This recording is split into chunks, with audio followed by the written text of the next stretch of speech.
Okay, Jen, we're finally here. Sunday, July the 16th, Craft Beer Day, and the skies are opening up. We're going to have a beautiful weather day. We're going to be drinking a lot of beer today, Jen. Well, not right away. Maybe later. Why? Well, Why wait? the boss is listening. Oh, okay, the boss is listening. Okay. But I went back there, Nick. They've got like Say What. They've got Falcon Brewery. They got Brock Street. They've got this big food truck, Cheeseheads, where they put cheese on everything. On everything?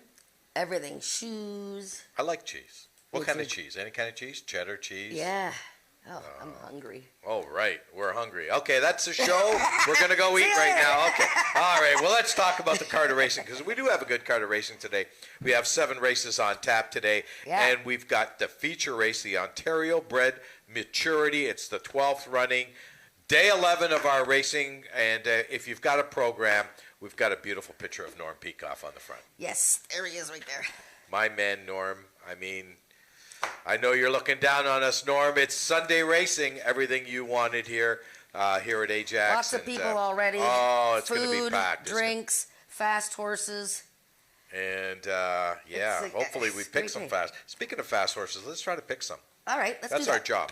Okay. Let's move on to race number 1, which is a maiden event. These are 3-year-olds and up going a distance of 330 yards in here. You ended up on the 5 SW the Tempest. I ended up on the 4 High Velocity. I think it's a 2-horse race between the two. I would agree. Interesting little maiden race to kick things off. So look at SW the Tempest from the red hot Chantal Bourgeois barn. Just missed a neck in a maiden race at 110 yards last time. The first and third place finishers have both come back to win already. Katie on Fire, pretty good horse. Chico Mallow won the little maturity for non-winners over 79 speed index. Okay, so SW Tempest has been second in all 3 races this year. So I guess that's a little bit of, what if she gets beat in a photo again? Well, how about High Velocity? This is the first time that she's been in a maiden race since September of last year.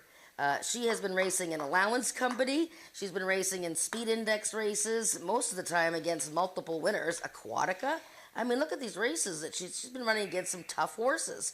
So I fully expect High Velocity to be 1-2 today, like you said, and be nice to see Ms. Brooke Sisson in the winner's circle today. Yeah, we got 5 horses in the race, and the girl jockeys have got the outside 3 post positions, and the boy jockeys are in the inside. Yeah, so, I mean, I think they're going to... And you know what? Rachel Isaac, she's been riding great. I have to give her a lot of credit.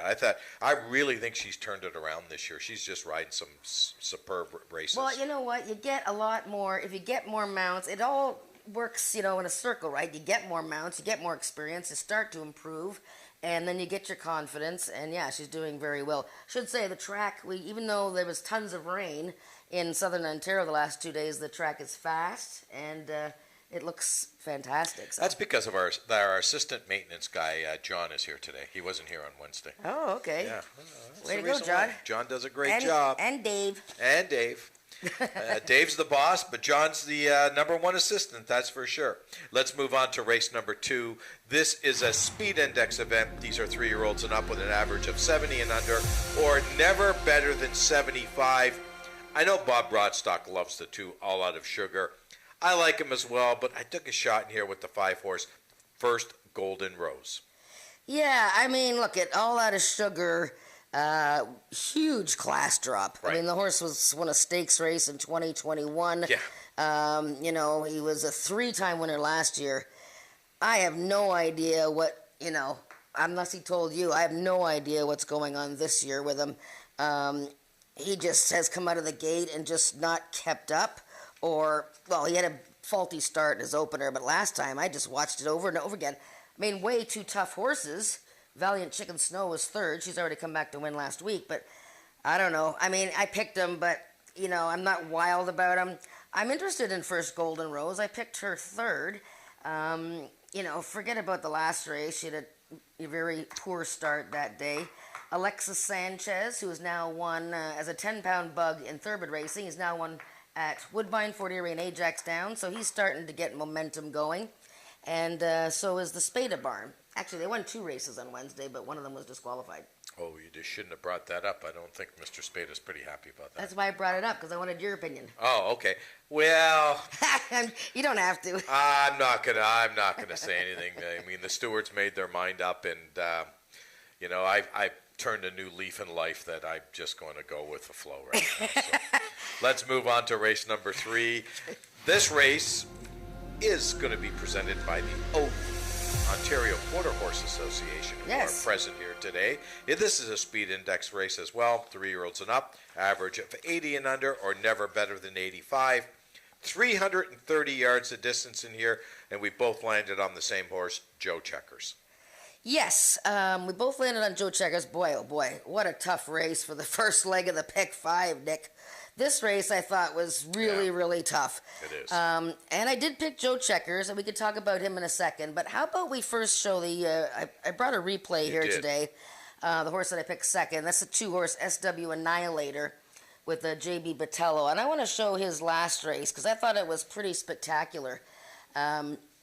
Okay, so I just missed the beginning part there. This is the race where the furthest outside horse, Isaac Cocoa Puff, making your first start of the year, somehow gets up and wins. But I love the way this horse, SW Annihilator, watch how he breaks from the gate here. Breaks outward. Now, so does Isaac Cocoa Puff. But the way this horse finished, when he had horses coming sort of out in front of him and in towards him, it wasn't the smoothest, like the clearest trip. And he still dug in. And the one thing about JB Botello, like he's going. If there's like a little tiny bit of room, JB's going. And even Cocoa Puff kind of broke outward there. But those 2 horses ran great. The one thing about Joe Checkers is that he's coming out of what I think is a slightly tougher race. But I really quite like that way that horse closed there. But Joe Checkers, the 3-horse today, with Brian Bell, who is loaded with mounts today and our leading rider. Joe Checkers coming out of that maturity for non-winners over 70, or average 79. The second place finisher that day, Crash on Oki, just won on Wednesday. Dark and Stormy was unplaced in the race. He won on Wednesday, but he was disqualified. Don't go there again. Joe Checkers coming out of a really good race. I like the 2 and 3, and maybe throw in the 5 again. I mean, I don't know. Do you like? I like the 6s. You know what? Red Wagon Dust, I thought ran quite well last time, and wouldn't be denied in his victory last time. Ran a 78, not a bad number. Tony Phillips is having an okay year for Tony Phillips, but he's going to light it up one day because he's just too good of a rider.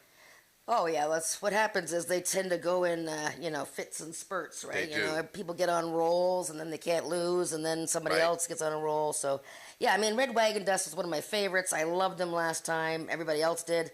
He was dropping in class. Now with that confidence builder, now he's up in class again. Let's move on to race number 4, a speed index event. These are 3-year-olds and up that have never been better than 80. And right here, we landed in completely different spots in here. I went with the 5-horse, Miss Chloe Suspect. You landed on the 2, Bodacious Tatas. I think you just like the name. Yeah, well, I do like Bodacious Tatas, the name. Speaking of Tony Phillips, I will be shocked if this horse doesn't win today. Oh, there you go, TP. The pressure's on. Look, she closed like a house on fire last time, and the only horse that beat her was Red Wagon Dust, who I think is a little bit better of a horse. She's, I guess I'm getting a little too excited. She doesn't go out of her way to win. She won once last year, the maiden race, but I think she's, 3rd time on the Lasix. I think she's just ready to peak. I think the horse she has to beat is Pagranus Boy, who's a rocket out of the gate. Right. I mean, look at Miss Chloe Suspect can contend. She was second to Pagranus Boy back in June, but you know what scares me about her? What's that? She's dwelt. She refused to break one time, and she almost did the same thing last time. Yeah. She is a bit suspect, Miss Chloe, coming out of the gate. So I would not. You start your pick 4 there. How many horses did you use? I used 3 in there. I didn't use the 2. I probably have to reevaluate. You probably made a really good point. I'm going to change my ticket. I'm going to let my person upstairs know to add the 2 in that race. We're going to go 4 deep instead of 3 deep. I used 3, 4, 5, but I'm going to use 2, 3, 4, 5 because it's a cheap ticket anyways. Yeah, no, I mean, look at the first two legs of the pick 5 and the first leg of the pick 4. Uh-huh. I think you gotta use a few horses. Okay, let's move on to race number 5, an allowance race. These are Ontario-bred 3-year-olds and up, which have never won 2, or Ontario sires that have never won 3. I think we're back on the same page on this one. We both like a horse that is a bit of a price in the morning line, and that's the 6-horse One Fabulous Wave. Yeah, so this is a 3-year-old. There's a couple of 3-year-olds meeting older horses here, but One Fabulous Way, boy, if he didn't have any bad luck, he wouldn't have any luck at all. This horse won a trial in May for a stake race, but then didn't make the final because he acted up at the gate. Then he won a trial for the Ontario Bred. No, sorry, he was fourth with a troubled trip in the Ontario Bred Derby trial, and then in the Ontario Bred Derby, July 5th, he stumbled so badly he lost all chance. I'm going to show his race 2 starts ago because I don't need to show you the last one because he just really bobbled badly and lost all chance. Snow Moose, I mean, forget it anyways. But how about 2 starts ago when he was a strong contender against Sour Candy and the like in one of those trials for the Ontario Bred Derby. Now, he's starting from the outside post in this race. And what was that? Really? And look at how this horse finishes. He's all legs. I mean, I must say, he's kind of a big, gangly sort of guy that I think is still learning. But look at how fast this horse closes. I mean, he's just tremendous here. But, stumbles. Then a horse comes out in front of him. Forget it. Now, we don't have Josh Scott, who's not riding the Bryn Robertson horses today, as Josh is named on a horse at Woodbine. But, Brian Bell. Brian Bell gets a chance on this horse and a pretty nice one later on the card. But I like One Fabulous Wave, and so do you. What about Bogey Wheels for second? Yeah, I was just going to say that because, as you know, I fired this horse a long time ago as far as on the win end, but second and third. But I have to say, James Bogart, who's taken over the training of his outfit this year, has just done a fabulous job. I know I say it every week, but he really has. So, and this horse has run really, really well this year, but still doesn't like to get its picture taken. Yeah, 12 times second and third Bogey Wheels. So you have to keep that in mind when you're playing this race. You know, if you're playing the pick 3 or something, you know, he might not be the horse that you want to, put all your eggs in one basket. I'm interested in Bricks and Mortar Yes. because he's dropping to an Ontario Sire to race again. And he ran pretty well behind a good horse by the name of Bodie last time. Right. The third place finisher, Valiant Chicken Snow, came back to win a very nice race last week. So the outside 3 horses are the horses that I'm focusing on my pick 4, pick 5 tickets. No question. Let's move on to the 6th race, the feature race on today's card of racing, the 12th running of the Ontario Bred Maturity. And the champ is back. What can I say? I mean, you got to beat the 3 to win, to get your picture taken in here. So had to be Ivory. What is there to say about this horse? 29 starts, 23 wins, 376,000 in the bank. He's going to almost hit that $400,000 mark if he wins today. And rider change. Brian Bell, Josh Scott decided to go to Woodbine. Brian Bell, Merry Christmas. Well, Brian's riding, one could say, possibly better than ever. Absolutely. And leading rider right now. And had to be Ivory, has been waiting for a spot. There's nowhere for a horse like him to race because he's won so many races. In fact, he's won 7 straight races, most of them stakes events. He's won this Ontario Bred Maturity 3 times in the last 4 years. In fact, he had to have a workout on July 3rd, which he sizzled, a 220-yard workout, sizzled. So, trying to keep this horse probably like on the ground up at the farm at the Robertsons there in Hillsburg must have been really challenging. But, yeah, I mean, 400 yards, he's, 9 for 10? Mm-hmm. Well, who's going to be second? I first of all, I picked the 4, but I'm sorry, I picked the 5. Had to be Relentless. His brother. Half-brother. Yeah, because I think it might be a family affair. So I think the 5 is going to be really tough for second. But the horse that kind of stands out a bit is the 1 horse, and that's First Cold Wave. I mean, he's really, really a nice horse. His biggest problem is he has to run against Had to be Ivory because he is really, really nice, a class on his own. He's won 7 of 18 lifetime starts, 7 of 15 at Ajax Downs. As a matter of fact, He's never been worse than first, second, or third at Ajax Downs in 15 starts. Yeah, amazing. And he was second to Had to Be Ivory in his season debut in the Norman Peacock Maturity. I mean, he's running well. He just comes off his first win of the season. In fact, this was a main horse for Brian Bell, who was actually replaced at the beginning of this year. But yeah, first cold wave. He's got the rail today. He's going to have to work hard. Yes. I took a shot and took a Heart of the Sun for second. I think this might be the up-and-comer.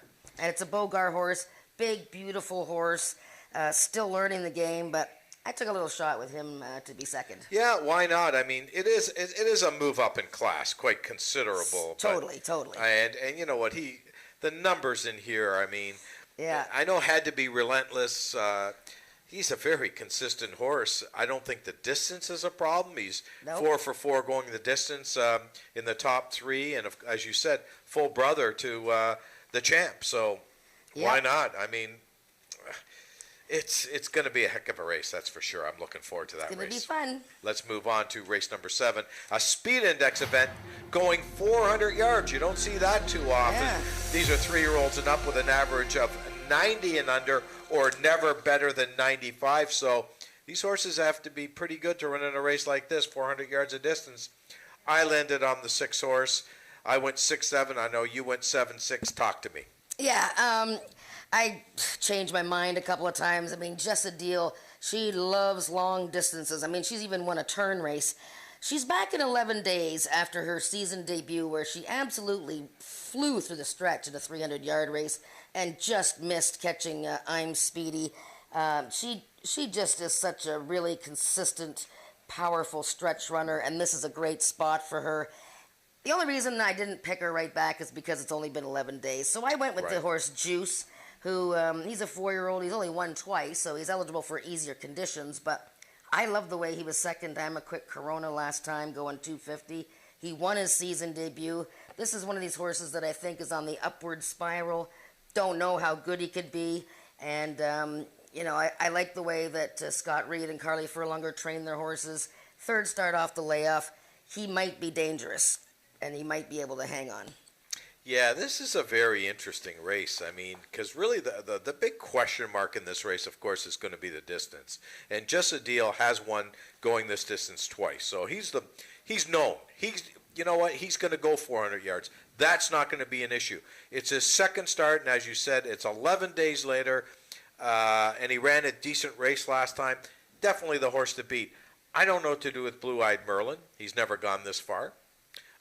He does have the inside. He's coming at a very hot stable.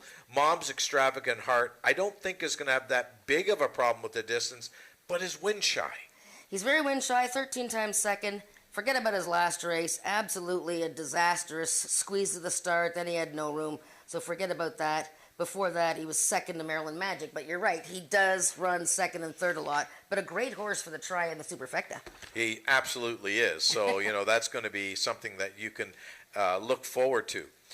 Anyways, that's our card for today, and we're going to take it upstairs to Frank Ferrari, the voice of Canadian Quarter Horse Racing, for the changes on today's card. And Jen and I will be with you all day. Have a great time today. Drink lots of beer, eat a lot of food, and bet lots of money. Bet lots of money, and maybe you'll be a winner.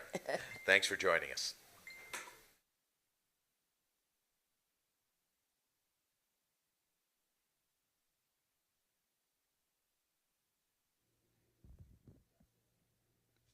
Ladies and gentlemen, good afternoon and welcome here live at Ajax Downs for this afternoon's live card of racing. First of all, I hope you all came here this afternoon being very, very thirsty, as today is Craft Brewery Day. We have many types of beer, so please enjoy. And for all the people streaming in from across the globe, not to feel left out, maybe wherever you are, just order a nice ice-cold beer and enjoy this afternoon's card of racing. And now on to the changes and corrections on our 7-race card. In race number 1, we have the following overweights. Number 2, Wild Kate's Dynasty will carry 4 pounds over. Number 4, High Velocity, 3 pounds over. Also note that we will have rolling daily doubles and rolling pick 3s through our 7 card of racing. Also note, going back to the race 1, note the medication on number 1, Dagny Taggart. Dagny Taggart will be running on first-time Lasix in today's first race. And now in the second race, we have the following overweights. Number 4, Chicks Got Me Wonderin', is 6 pounds over. Horses racing with the flipping halter on, both number 1, Bewitchin', and number 2, All Out of Sugar. In race number 3, the following overweights. Number 2, SW Annihilator, 4 pounds over. Number 3, Joe Checkers, 1 pound over. And number 4, A Fancy Arrangement, 6 pounds over. Horses racing with the flipping halter off, that's a change on number 1, Just Carolina's Award. And horses running with the flipping halter on are both number 3, Joe Checkers, and number 5, Eyes a Cocoa Puff. Also note, in that third race, in the winner's circle will be members of the Ontario Quarter Horse Association. Race 3 is also Race A of this afternoon's Pick 5. In the fourth race, the following overweights. Number 4, Pagrana's Boy, 4 pounds over. Number 5, Miss Chloe Suspect, 1 pound over. And number 6, Pink Leona, 3 pounds over. Also note, number 1, Stan Air, the medication, will be running on first-time Lasix. First-time Lasix on number 1 horse, Stan Air, in today's fourth race. Race 4, horses running with the flipping halter on, both number 3, Ruby Sunday, and number 4, Pagrana's Boy. Race 4 is Race A of this afternoon's Pick 4. In the fifth race, we have an equipment change on number 2, A Dream to Build a Kiss On. He will be running with the blinkers off. That's blinkers off on number 2, A Dream to Build a Kiss On. Horses racing with the flipping halter on, number 4, Bogey Wheels. And horses racing with the flipping halter off, number 6, One Fabulous Wave. And the following overweights, both number 4, Bogey Wheels, and number 5, Bricks and Mortar, will carry 4 pounds over. And number 6, One Fabulous Wave, 1 pound over. That brings us to the sixth and feature race of the afternoon. It's the 12th running of the Ontario Bred Maturity for 4-year-olds and upward, running for a purse of just under $39,000.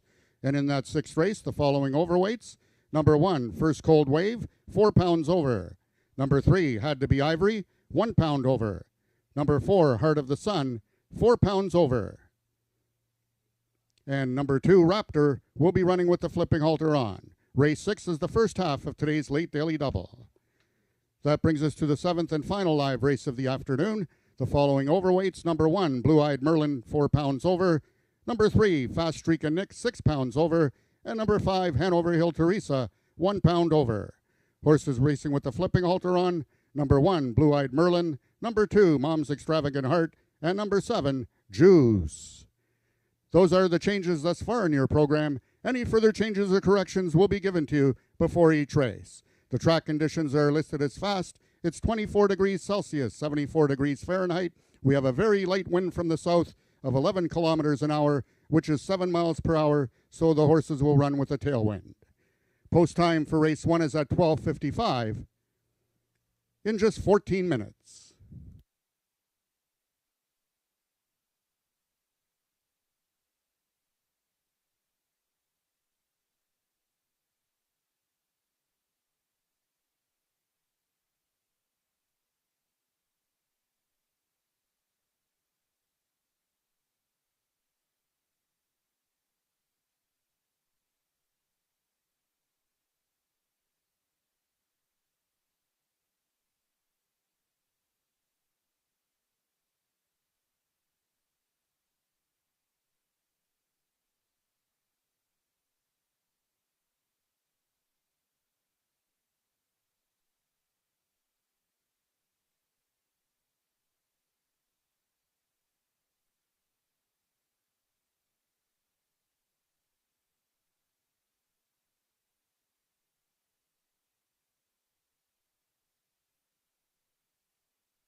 The horses are now entering the track for today's first race. It's for maiden 3-year-olds and upward, running for a purse of $10,000.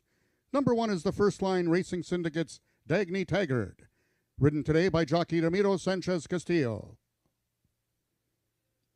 Number 2 is Wild Kate's Dynasty, owned by Melina Fitchin and ridden by jockey J.B. Botello. Number 3 is MJ Flying Hot, owned by Marie Broadstock and ridden by Cheyenne Kerr. Number 4 is High Velocity, owned by Brooke Sisson, Rachel Isaacs in the saddle. And number 5 is Chantal Bourgeois' SW The Tempest, the mount to Cassandra Jeske. That is your field for today's first race, going a distance of 330 yards. 4 minutes till post time.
All of the horses are now approaching the starting gates. They'll be loading shortly. Please make your wagers and avoid being shut out.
All the horses have now reached the starting point. It's post time. In this first race, the gender of all these horses are female, with being number 1, Dagny Taggart, the lone 3-year-old filly in the field. The other 4 horses are all mares. Dagny Taggart is in. 2 is Wild Kate's Dynasty, one of 2 grays in the field. The other gray right alongside is number 3, MJ Flying Hot. The last 2 to load, number 4, High Velocity, and the favorite at 6-5 on the board, number 5, SW the Tempest.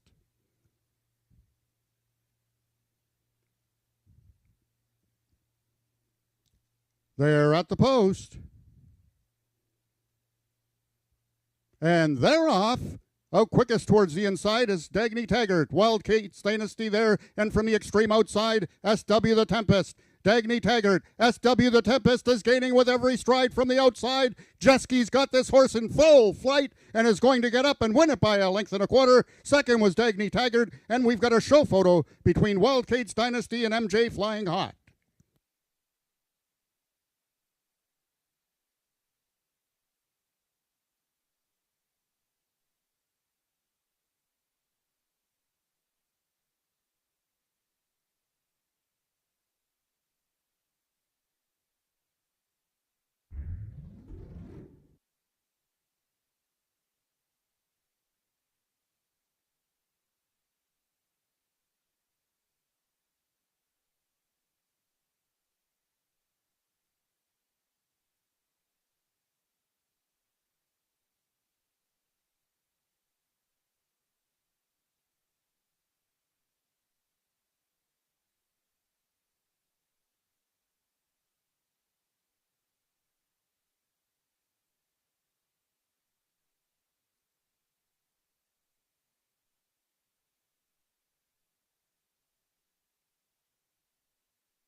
The unofficial winner of the first race was number 5, SW the Tempest. Second was number 1, Dagny Taggart. We've got a show photo between number 3, MJ Flying Hot, and number 2, Wild Kate's Dynasty.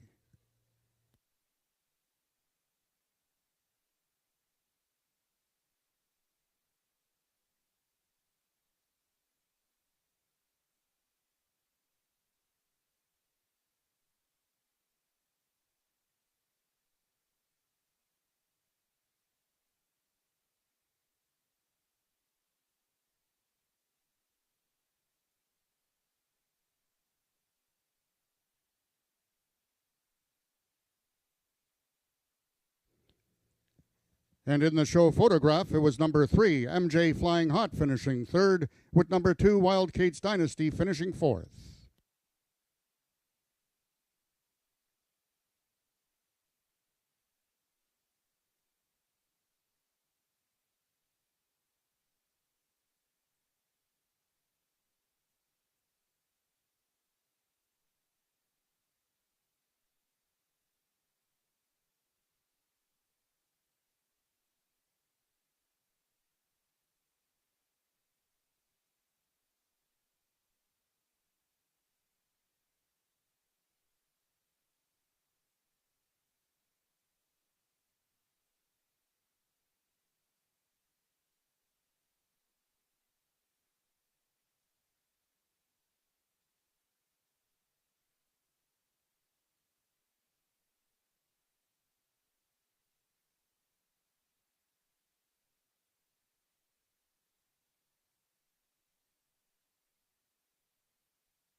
The results of the first race are now official. The winner is number 5, SW the Tempest, 4-year-old Baymare by Senda Candy Guy out of Extravagant Moves by Shazoom.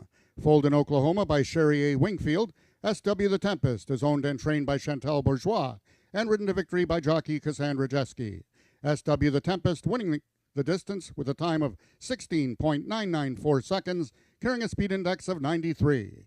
Rechecking from top to bottom, order of finish in your program should read 24351. Those are your total results of the first race. In this upcoming second race, just the one overweight, number 4, Chicks Got Me Wonderin', will carry 6 pounds over.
We kick off the day with SW the Tempest, winning as the favorite for owner and trainer Chantal Bourgeois.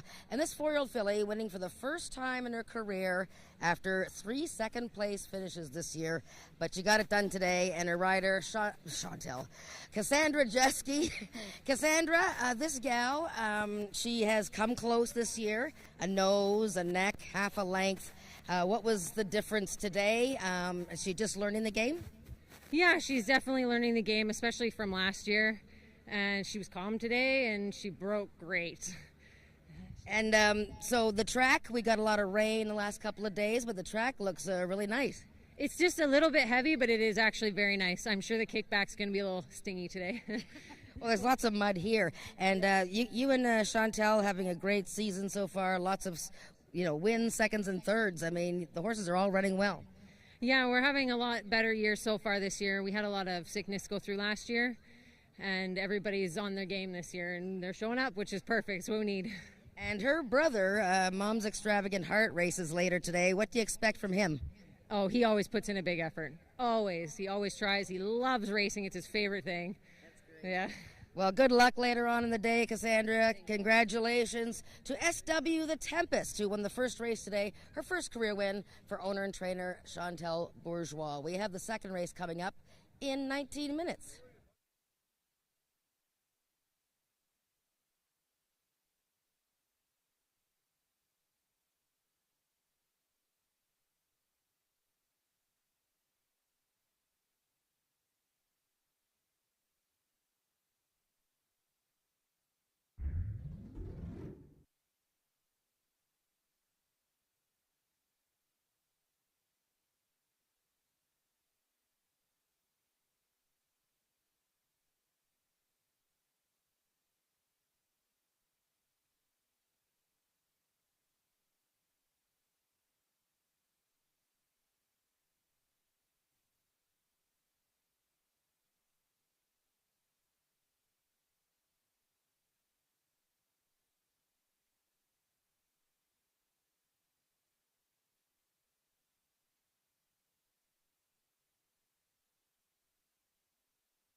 Hello, Ajax Downs, and welcome to Craft Brewery Day. We have an exciting day lined up for you with 7 races, 5 local breweries, 3 different food options, and some great weather. We are hoping that rain holds off, so it's going to be a good one. I've got lots to tell you today, so listen closely. We have our programs available at the merch booth, and for a limited time, we have a Canada Day t-shirt available with a purchase. We also have our quick pick packages available at our How to Bet 101 booth. These are $10, but they are $12 worth of pre-made bets, and you get a program. So it's a great value for only $10. We also have our breweries here today. How you can get your beer is you come all the way down to the end of the grandstand to purchase tokens. You can also purchase a brewery pack, which is $20, but it is a $32 value. You get a cooler, a $5 betting voucher, $5 in beer tokens, and a voucher holder. You can also purchase sample mugs for $5 here as well. We also have some amazing giveaways that are happening after race 6. The prizes today are a hot tub, a swing chair, and a barbecue.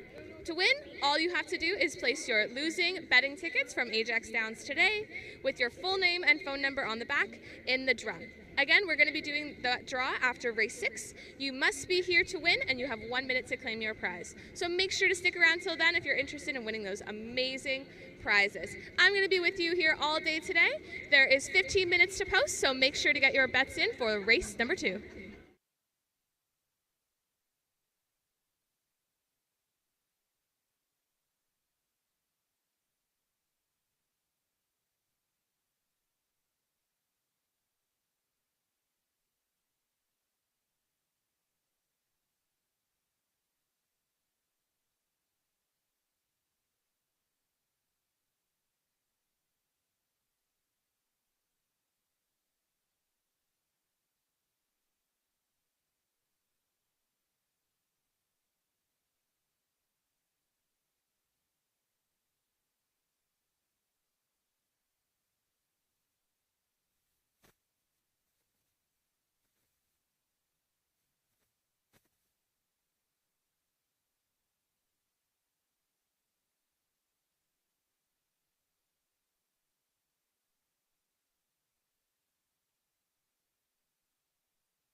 Race number 2 is a speed index event. These are 3-year-olds and up with an average of 70 and under, or never better than 75. 250 yards of distance in here, Jen. And right now, the 2-horse, All Out of Sugar, taking all of the money. All out of sugar. Yep, he's the big favorite because he is taking a big class drop today. A little slow to get his season going. Back in 2021, he was a stakes winner. He won 3 races last season. Just a really good horse for Bob Broadstock, but just not quite as sharp this year to get going. So to get his confidence up, he's dropping a number of class levels today. And if he's at all close to the horse that he was last year, the year before, it's going to be tough to beat him. Yeah, I agree with you. My only concern, and the reason why I went against him, was the distance. I don't think is his favorite distance. 250 yards might be a little short for this guy. He wants to go a little bit farther. He's tried this distance 4 times without success. I ended up on the outside horse, the 5-horse, First Golden Rose, Alexis Sanchez, Lawrence Beta. I just think this horse is going to show some speed today. Yeah, I've been waiting for First Golden Rose to start showing something since she came from Alberta. She's run 3 times here in Ontario at Ajax Downs. All 3 races a bit on the edges, but 2 starts ago she jumped up at the beginning and didn't really have much chance at 110 yards. Most recently she came out of the gate very crooked. So she needs a very straight start. I expect to see her making an impact one of these days. So let's put her in the exactors. Okay, the other horse in here that's now a 10-year-old mare is the 1-horse Bewitching. Hasn't run 2 very good races this year, but does show some back class. Ended up the season last year with a victory going 300 yards.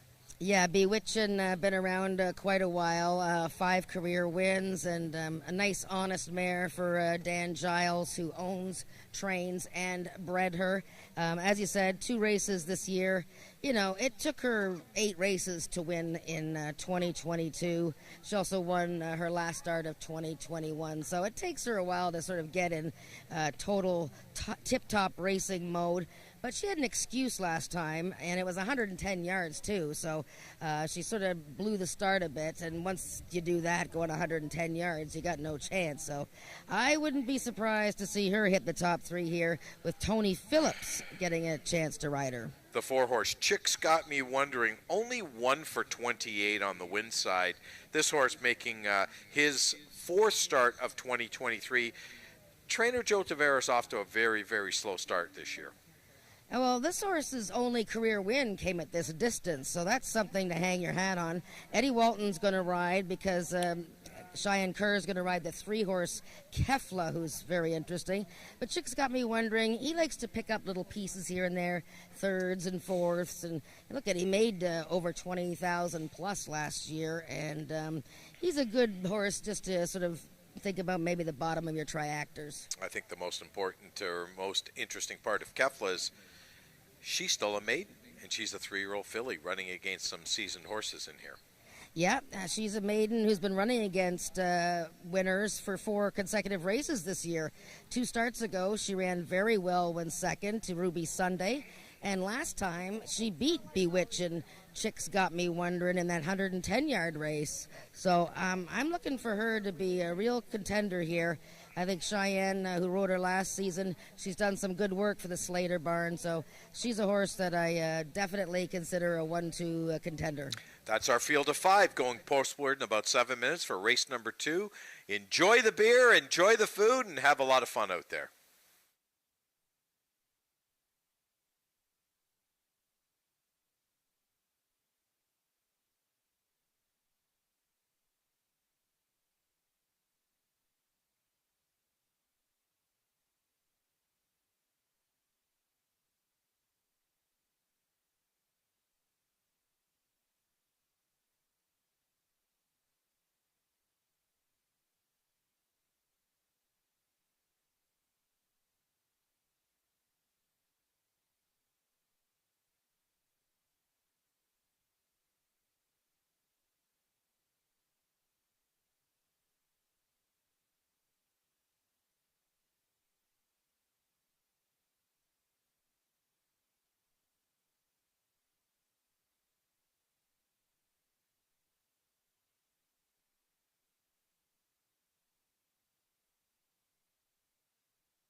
The horses are now entering the track for today's second race. It's for 3-year-olds and upward with an average speed index of 70 and under, or with a speed index that has never been better than 75, running for a purse of $8,000.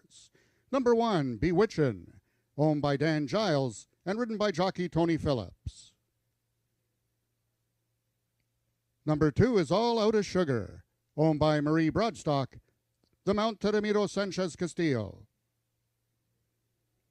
Number 3 is Sean Slater's Kefla, Cheyenne Kerr aboard. Number 4 is Chicks Got Me Wonderin', owned by Joe Tavares and ridden today by jockey Eddie Walton. And number 5 is First Golden Rose, owned by Craig Spada and ridden by Alexis Sanchez. That is your field for the second race, going a distance of 250 yards.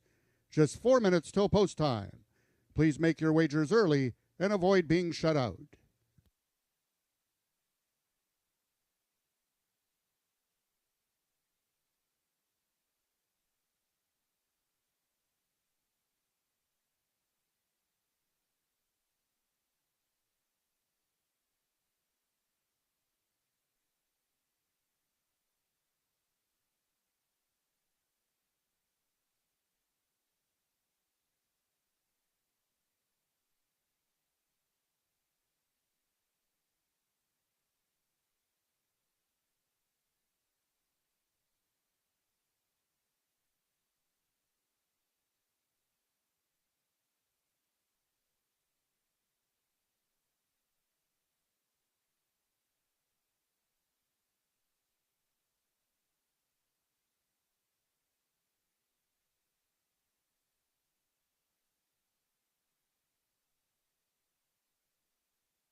All of the horses are now approaching the starting gates. They'll be loading shortly.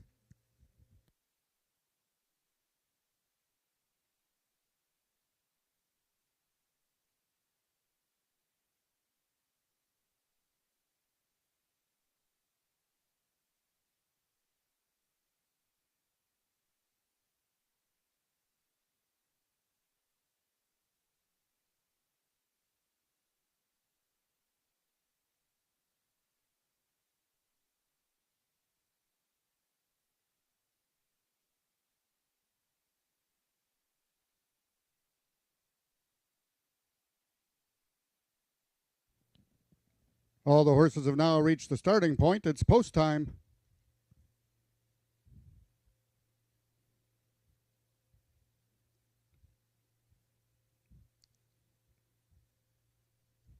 Going in first is number 1, Bewitchin'.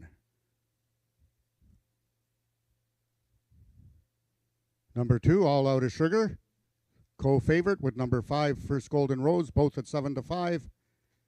Number 3 is Kefla, the lone 3-year-old maiden in this field. 4 is Chicks Got Me Wonderin'. Both jockey Eddie Walton and owner-trainer Joe Tavares looking for their first win of the 2023 season. And the last one to load, number 5, First Golden Rose. They're at the post.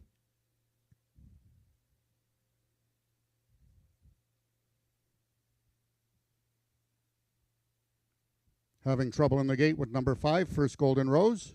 And they're off. Out quickest towards the inside is All Out of Sugar. Kefla came away second. Third is First Golden Rose. Then it's back to Bewitchin' and Chicks Got Me Wonderin'. All Out of Sugar. Kefla between horses. First Golden Rose has now found his best stride, but it's too late. All Out of Sugar wins it. Kefla was second, and First Golden Rose completes the triactor. Race 2 numbers unofficial, 235.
The unofficial winner of the second race was number 2, All Out of Sugar. Second was number 3, Kefla.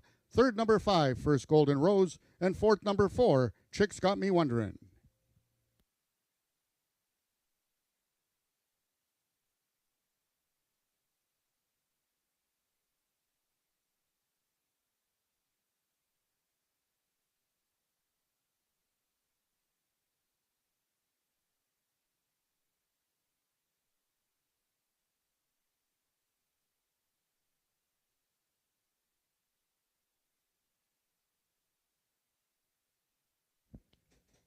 If I can have your attention, ladies and gentlemen, we have a steward's inquiry in this second race regarding the start of the number 1 horse, Bewitchin'. Please hold on to all your tickets. The race is under review by the stewards. Hold all tickets until the race has been posted official.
Now entering the winner's enclosure is your unofficial winner of the second race, number 2, All Out of Sugar.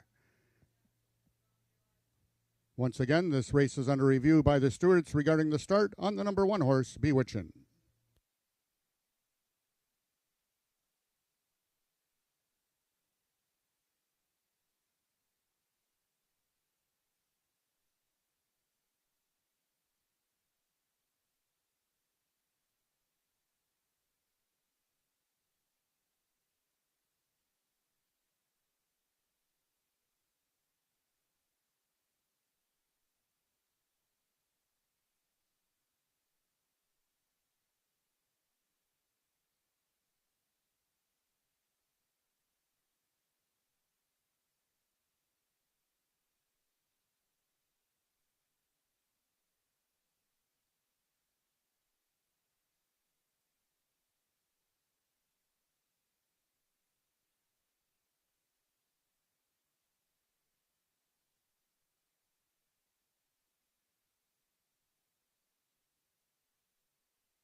Ladies and gentlemen, after a review of the video, the stewards have determined that there will be no change in the order of finish in the second race. Race 2 is now official. The winner is number 2, All Out of Sugar, 5-year-old bay gelding by Sugarman Perry, out of All Whacked Out by Isa Special. Both bred and owned by Marie Broadstock, All Out of Sugar is trained by Bob Broadstock and ridden to victory by jockey Ramiro Sanchez Castillo.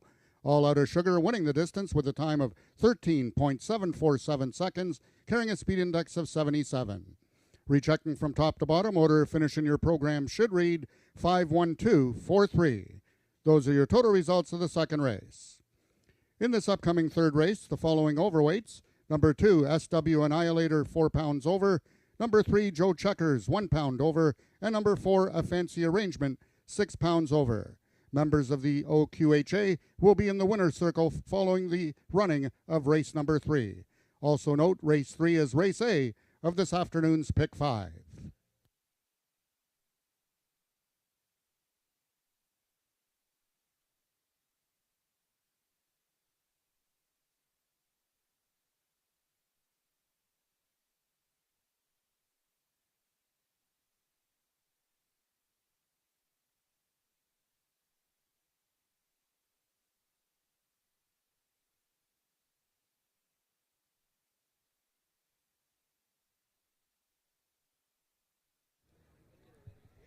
There's the win photo. All Out of Sugar. Big favorite. Ooh, just hung on there. Marie Broadstock, the owner and breeder here in Ontario. Bob Broadstock, the winning trainer. It's like we said, he was taking a big class drop, this horse. Classy horse. Ramiro Castillo, the winning rider, and he joins me here today. And if you don't know, Ramiro's son also rides here today. Well, he rides every day. Alexis Sanchez, who also rides at Woodbine and Fort Erie. Ramiro, all out of sugar. He was expected to win today, but it was kind of close. Yeah, when leaving the gate really fast, probably 30 or 50 yards, when pay attention the people, try to put the brakes. Oh my God, don't. Yeah. Well, that's what Bob was in the stands, and he's like, come on, Obi, because his name is Obi-Wan Kenobi. And then he's like, no, because he thought that he was going to, lose at the end. But a big crowd like this, we only have this but a few times a year. The horses notice, don't they? Yeah, this horse all the time is very honest. It's scared, but it's really nice. It's very consistent. No? Last race, because it's have problems in the gate, but no. All right. Well done, Ramiro. We'll let you go because you're in the next race. Congratulations to the Broadstock team and to All Out of Sugar. He got it done, and that was sweet. Race 3 coming up in 22 minutes.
Hello again, everyone. I hope you are enjoying all the beer that is here today. We have 5 local breweries, so make sure to try each and every one.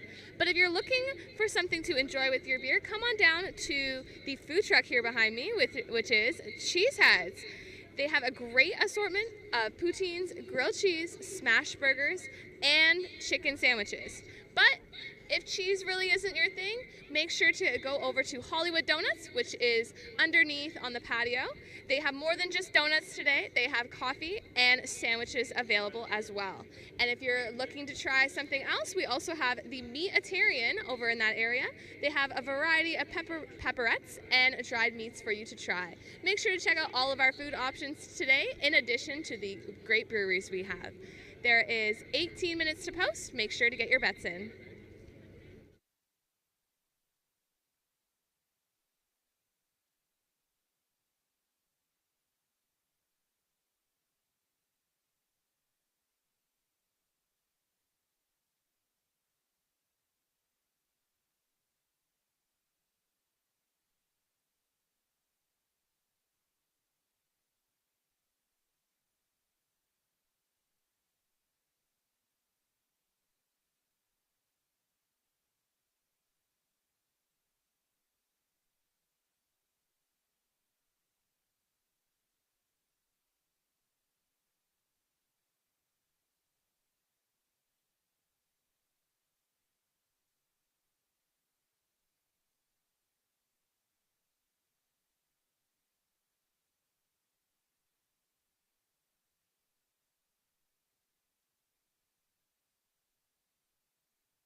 If you haven't heard yet, we have a great deal for you today on Craft Brewery Day. We have, for today only, for $20, you get one of these amazing Ajax Down cooler bags. This is regularly $20 alone, but just for today only, you will get this bag as well as 5 beer tokens, a $5 betting voucher, and an Ajax Down betting voucher holder. For today only, our special $20 this cooler bag, as well as 3 other items. This is a $32 value in total. If you're interested in one of these, make sure to come all the way down to the end of the grandstand and purchase a Craft Brewery Day pack behind me here. Down at the end of the grandstand again for your Craft Brewery Day package. Today only, $20, 4 items, regularly $32 value. Make sure to come on down.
Race number 3 is another speed index event. These are 3-year-olds and up with an average of 80 and under, or never better than 85.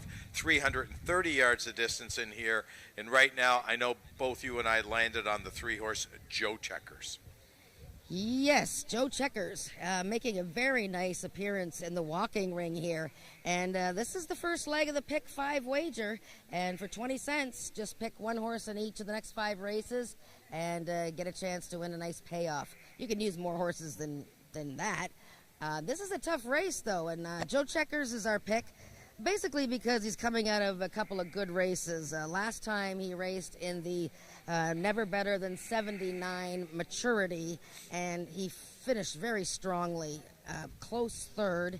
The second place finisher, Crash on Oki, he's come right back to win. And the 4th horse, Dark and Stormy, has come right back to win. So Joe Checkers, a good frame of references there, horses that he's raced against, and he fits nicely. And 2-to-1's a nice price. Yeah, and this is Brian Bell's first ride of today. And I'm not really going out on a limb by saying this, but I got a feeling Brian Bell's going to have a very, very good day today. So we can start off with Joe Checkers. The 5-horse, Isaac Cocoa Puff. This is a horse that's taken some early money. Maybe the Chantal Bourgeois barn got all the money early, and they're just parlaying it on the 5. Yeah, they got a busy day today, and the barn's doing well. Isaac Cocoa Puff, well prepared for her first start of this year when she won on June 28th, coming out of the clouds to win by a nose. And just the last jump, she won that race. So that's 3 wins in only 9 races for her, and now she gets more distance, which should help her. She's not starting from the far outside this time. She's starting more in the middle of the track. There she is there, looking very well, very calm and composed. So she's a tough one to leave out. Okay, I know you like the 2. I like the 6. Tell me why you like the 2 over the 6 for second. So I like SW Annihilator here. I've liked all 3 of his efforts. They've all been an allowance company, and now he dips down into a speed index race. Now, I know he's running against horses that have had more than 1 win, and he's only had 1 win. But last time when he raced against Isaac Cocoa Puff, I didn't think he had the best start. Neither did Isaac Cocoa Puff, but he broke out kind of crooked out of the gate, and then he finished really fast. I like the way he closed ground. I like the fact that he gets 30 more yards today. He makes a good appearance. It's not a big stretch between him, Joe Checkers, and Isaac Cocoa Puff. So if you're talking him at 10-to-1 right now, he's certainly more value. Okay, talk to me about Red Wagon Dust, the 6. Yes, now Red Wagon Dust, he's one of my favorite horses. 6 career wins and 22 starts.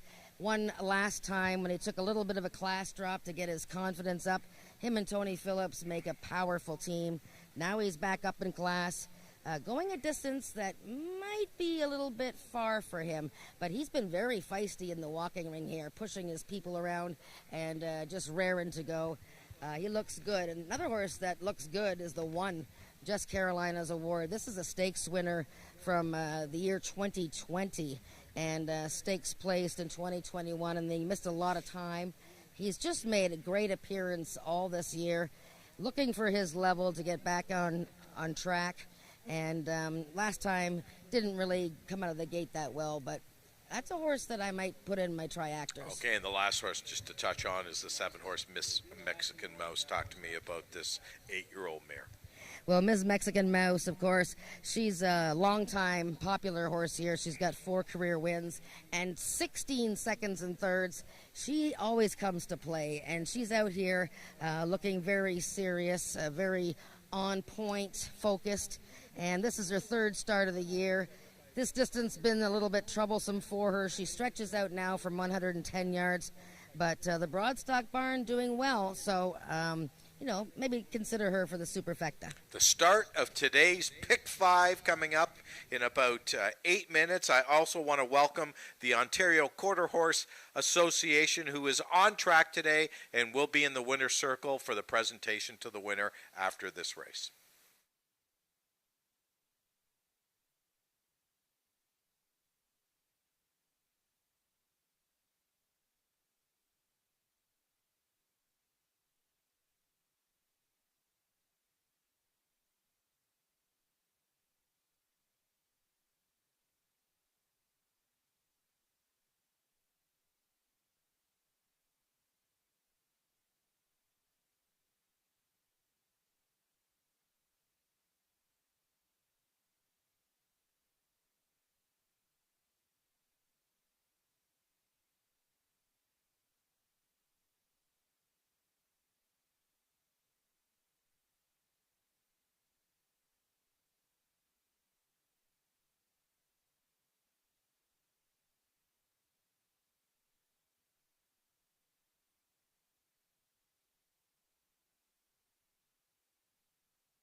The horses are now entering the track for today's third race. It's a speed index race for 3-year-olds and upward with an average speed index of 80 and under, or with a speed index that has never been better than 85, running for a purse of $9,000.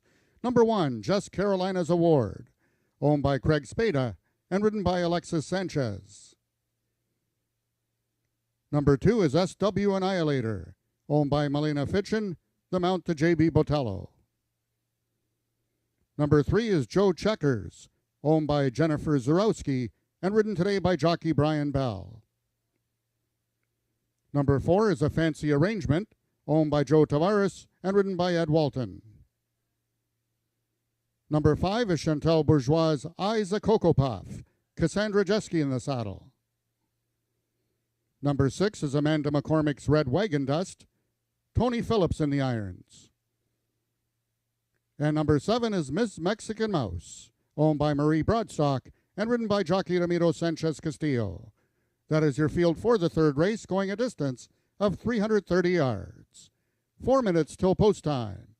Race 3 is race A of this afternoon's Pick 5.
Ladies and gentlemen, just a reminder for all the people that have the quarter horse program. If any of our jockeys this afternoon win more than one race, you will be eligible for a free Frosty, which is located on the front page of the program, and then you will be able to redeem it at the Wendy's located on 274 Kingston Road. In this upcoming third race, we have 2 riders eligible to give you, the public, a free Frosty. They are number 5, Eyes a Cocoa Puff, jockey Cassandra Jeske, would be her second win of the afternoon, or number 7, Miss Mexican Mouse, jockey Ramiro Sanchez Castillo.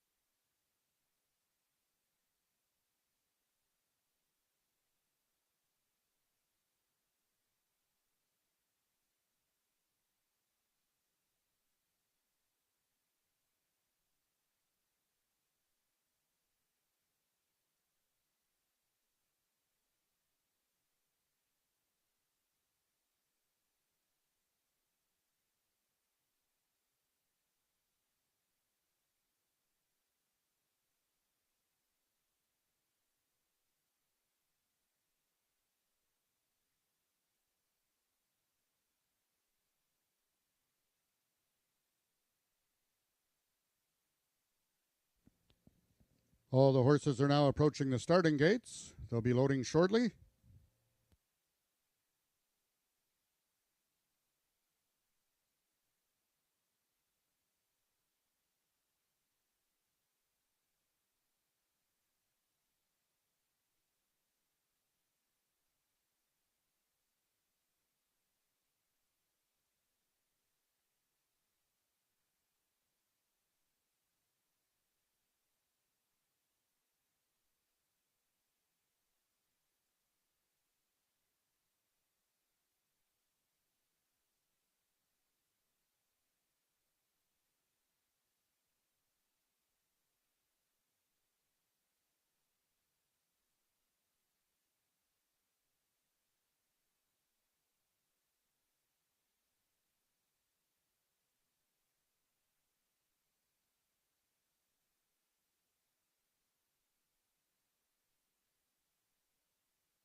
All the horses have now reached the starting point. It's post time.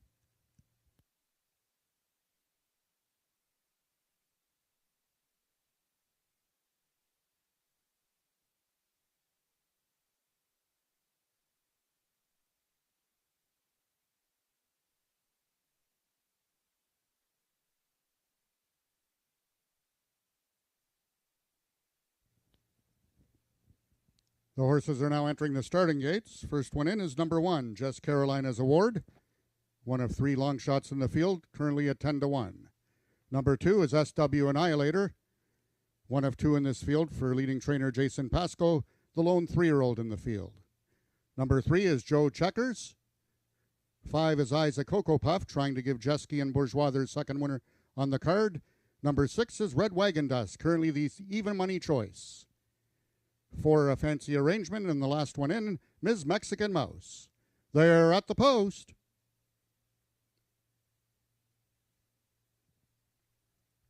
Acting up in the gate is number 6, Red Wagon Dust. And they're off. Unseating the rider was Red Wagon Dust.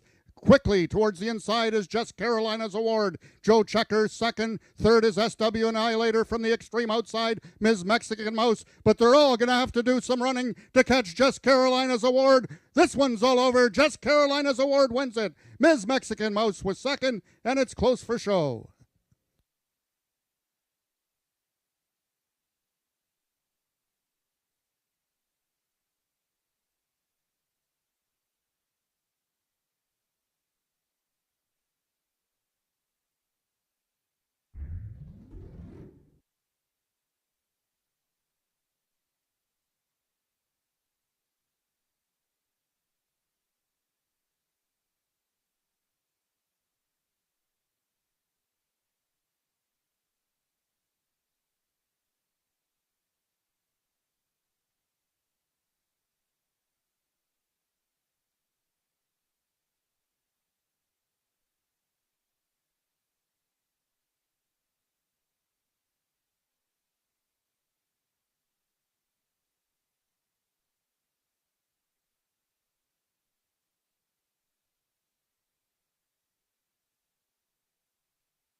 Attention, ladies and gentlemen, we have a stewart's inquiry in this third race regarding the start on the number 6 horse, Red Wagon Dust.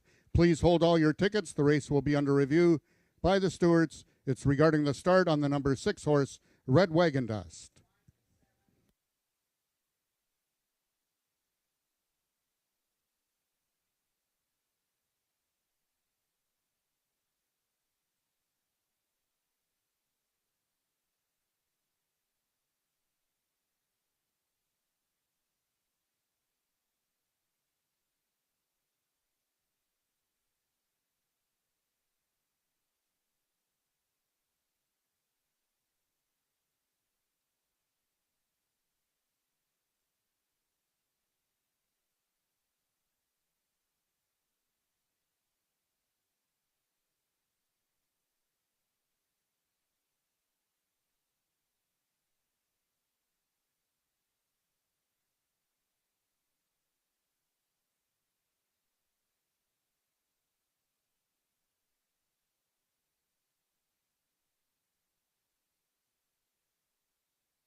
The unofficial winner of the third race was number 1, Just Carolina's Award. Second was number 7, Ms. Mexican Mouse. Third, number 2, SW Annihilator. And fourth, number 5, Isaac Cocoa Puff. Once again, this race is under review by the stewards. Does not involve the top 4 finisher. It's regarding the number 6, Red Wagon Dust, which unseated the rider at the start.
Now in the winner's enclosure is your unofficial winner, number 1, Just Carolina's Award, with the members of the OQHA.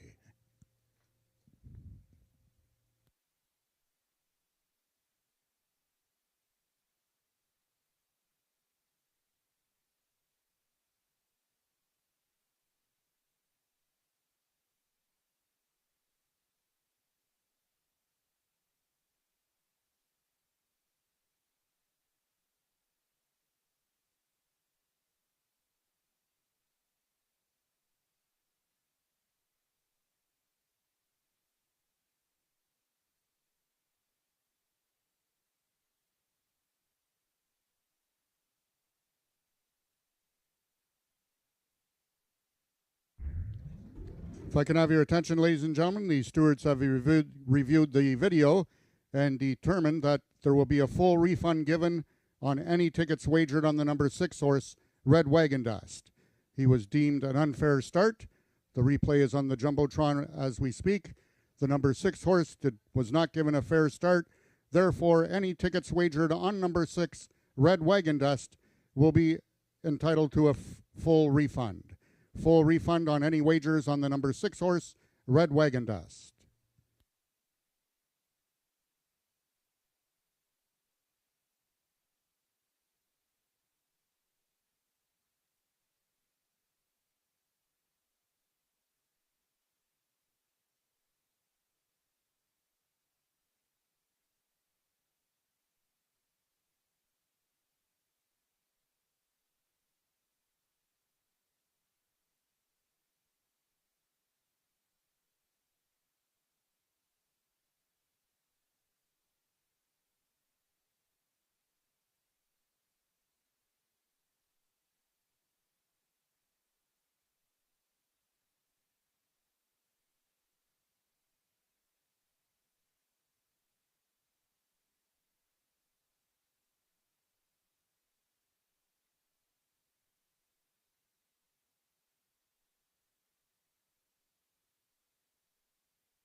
The results of the third race are now official. The winner is number 1, Just Carolina's Award, 6-year-old bay gelding by Winners Awarded of Just Carolina by Feature Mr. Jazz.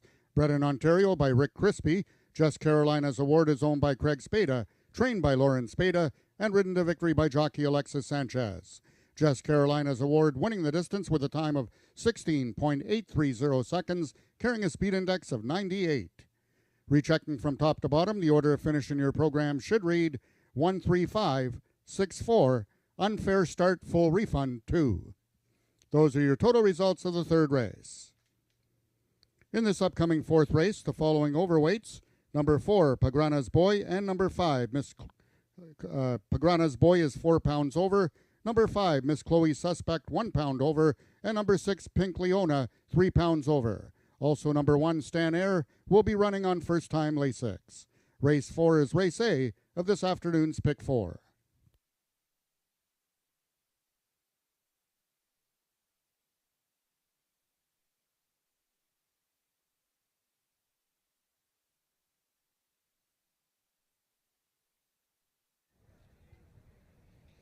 Well, there's a winner for the long shot players, Just Carolina's Award, rediscovering his great form from a couple of years ago and beautifully prepared by trainer Lauren Spada for her dad, Craig Spada, and riding with so much confidence. This young man beside me, Alexis Sanchez. If you don't know, this young man only started riding racehorses in races a few months ago. He's now won races at Ajax Downs, Woodbine Racetrack, and Fort Erie Racetrack. If you get a chance to get his autograph, it might be worth a lot of money one day, okay? Alexis, I don't want to put too much pressure on you, but congratulations. Just Carolina's Award, a project that Lauren has been working on. He's had an injury, but she has really brought him around, and he looked good today. How was the race? The race, it was really good. The horse break really good out of the gate, and the most important thing, it's he kept the same speed. He didn't give up. He just keeps running and running, and Lauren is being patient with the horse. She's been training really good the horse and trying to have everything under control, and this is the result. Well, you guys, I know, work well together, stabled at Fort Erie Racetrack. Your success, you rode your first winner at Woodbine last week on the grass. What did that feel like? It feels amazing. It feels like the first time that I just got there. It was like a dream, and being able to be there at the post break, watching all the people, watching my family, supporting me at the whole time, and being at the winner's circle, it's an amazing feeling. Well, you have a bright future. Now, you have a special guest here. Who's this young lady? Hello, Emma. This is the biggest fan. Emma, are you a big racing fan? See something? Yes. Di algo. She's shy. I think she's riding the next race. Well, nice to see you come out, Emma. You're on TV there, okay? Congratulations. Congratulations to you. And we got race 4 coming up in about 15 minutes.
All right, everyone, what an exciting race there with those long shots coming in. If you were unfortunate and lost on that race, you still have the chance to be a winner. Come on over to the table behind me there to put your losing betting tickets in with your full name and your phone number on the back. You have the chance to win a hot tub, a swing chair, and a barbecue. You must stick around until after race 6, which is when I will be doing the draw for those 3 prizes. You have 1 minute to claim your prize once I've called out your name. After that, we do a redraw. So again, make sure to stick around until after race 6 to win either the hot tub, swing chair, or a barbecue.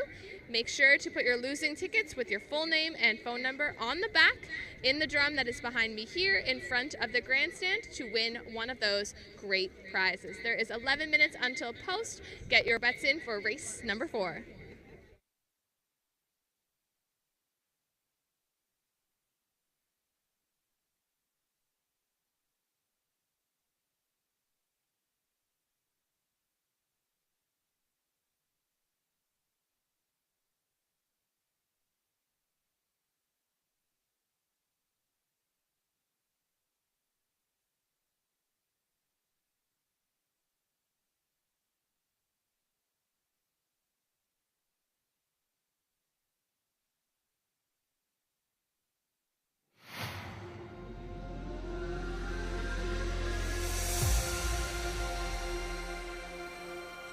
Race number 4 is a speed index event. Never better than 8,300 yards of distance in here. And right now the betting is on a horse you like, and that's the 2-horse Bodacious Tataz. Bodacious Tatas, yes. And, well, the McCormick barn looking for a little bit more luck in this race. The previous race, their horse, Red Wagon Dust, who was the favorite.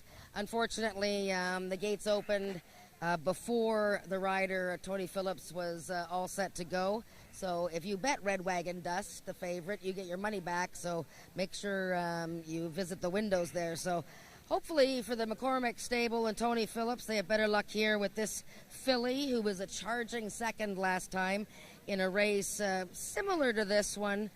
Red Wagon Dust was the winner that day. And I like the fact that she seems to be coming on form now. Doesn't win very often. She's only got the 1 win, but I think she's going to like the distance, and she's going to be right there. Okay, my selection in here is the 5-horse Miss Chloe Suspect. I know that she's a maiden, but I think that she's been running okay. Looking for a speed effort from her. Brian Bell in the saddle. Yeah, Miss Chloe Suspect, the 5-horse. She's actually here with the pony. She's being walked around by trainer Lauren Spada, actually. Lauren having won the most recent race, but Lauren also doubles as a pony rider. She's been quite feisty in the walking ring here, Miss Chloe Suspect. And the one thing about her is she's got all kinds of ability, but her little phobia is the gates. She's had a couple of instances this year where she's just stood there when the gates opened, and one of those was last time, and of course she lost all chance. Definite contender. She's 5-1. I think those are great odds on her. I would even bet her at 3-1, but you're taking your chances. She has to break out of the gate. Okay, let's talk about the 3-horse taking money, Ruby Sunday, and of course it is Sunday. Carly Furlonger and Scott Reed. Yeah, and she got her first career win in her most recent start, June 14th. That was only her 5th race of her career. So the sky's the limit for this gal. She's an Ontario bred by an Ontario stallion owned by Colleen McCracken. And I like the way she won last time. She beat a horse by the name of Kefla, who just finished second in a race 2 races back today. And maybe the distance of 300 yards would suit her okay, Ruby Sunday. So worth a look. The 1-horse, Stan Air, Norm Lloyd D'Souza riding for Janet Grice. This horse draws the inside today, has drawn the inside this is the 3rd start in a row, draws the inside. Yeah, I'm not sure if that's great news or not, but the good news is that he's actually meeting easier horses that he's been racing against this year. Now, he showed some glimmer of talent last season, still has yet to win, like you said. and most recently in a futurity trial and finished 6th. So the class drop helps, but he is a maiden racing against winners. The 4-horse Pagrana's Boy, D.I. Benitez takes over for Ismael Mascara, who's at Fort Erie today. This horse did win 2 starts ago, and Benitez was on him that day. Yes, remember Pagrana's Boy winning 2 starts ago, 38-1 that day, and he led all the way, defeated Miss Chloe Suspect. He ran very well in his next start, which was June 28th. Broke sharply out of the gate again, battled all the way, just finished in a tie for 3rd. And the fact that he shortens up in distance to 300 yards, I think that really helps him. Okay, the 6-horse Rachel Isaacs retains the mound on Pink Leona. Just watching Miss Chloe Suspect here, doing a little hopping around the walking ring. She's feeling good. Pink Leona, here's a horse that won her maiden race in New Mexico last year. This is only her 3rd race at Ajax Downs. Most recently at 250 yards. Not a bad effort. It was an allowance race. She's trying to find her spot and where she fits in with the other horses here. Very interesting to me, and I would consider using her in triactors. That's our field for race number 4. The start of today's Pick 4 coming up to you in about 5 minutes.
The horses are now entering the track for today's 4th race. It's a speed index race for 3-year-olds and upward with a speed index that has never been better than 80, running for a purse of $9,000. Number 1, Stan Air, owned by Steve Hunter and ridden by jockey Norman D'Souza. Number 2 is Amanda McCormack's Bodacious Tatas, the jockey Tony Phillips. Number 3 is Ruby Sunday, owned by Colleen McCracken and ridden by Carly Furlonger. Number 4 is Pagrana's Boy, owned by the partnership of Earl Foster and Les Baker and ridden today by jockey D.I. Benitez.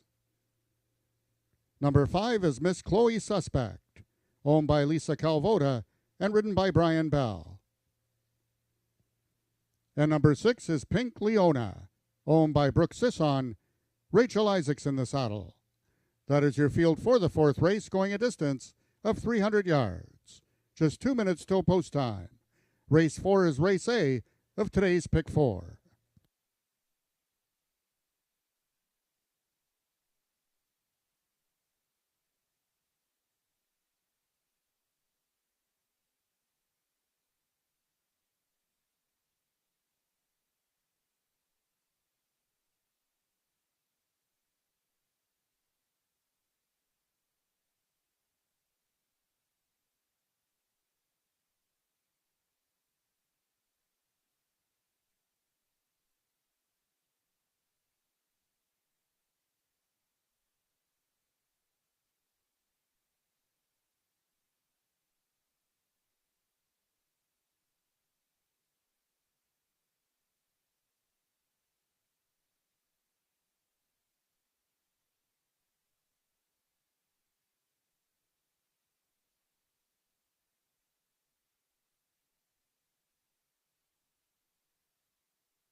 All of the horses are now approaching the starting gates. They'll be loading shortly.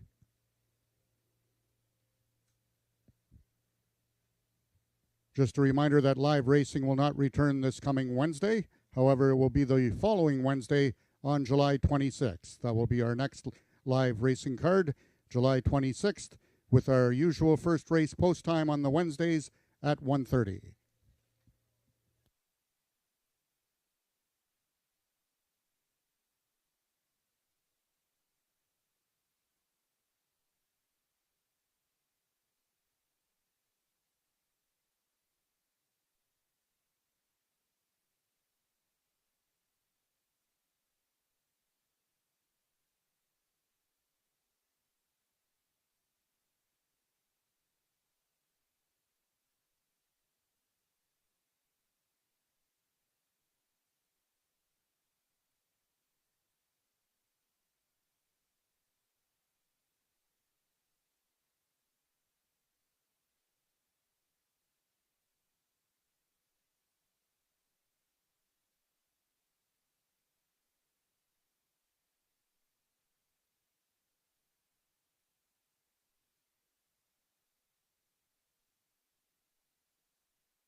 All the horses have now reached the starting point. It's post time.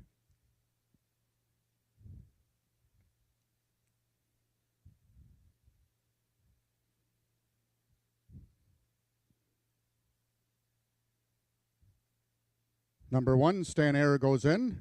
Jockey Norman D'Souza, with his only mount of the afternoon, is aboard.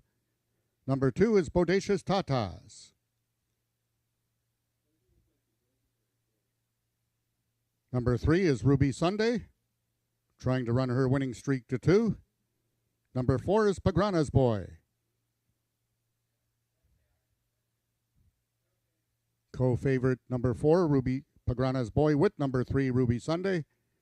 And now Pagrana's Boy is the 2-1 favorite. 2 left to load. They are number 5, Miss Chloe Suspect, and number 6, Pink Leona.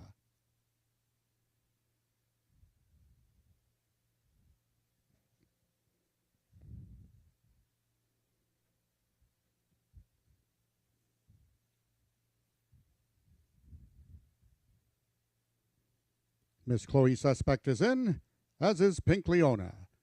They're at the post.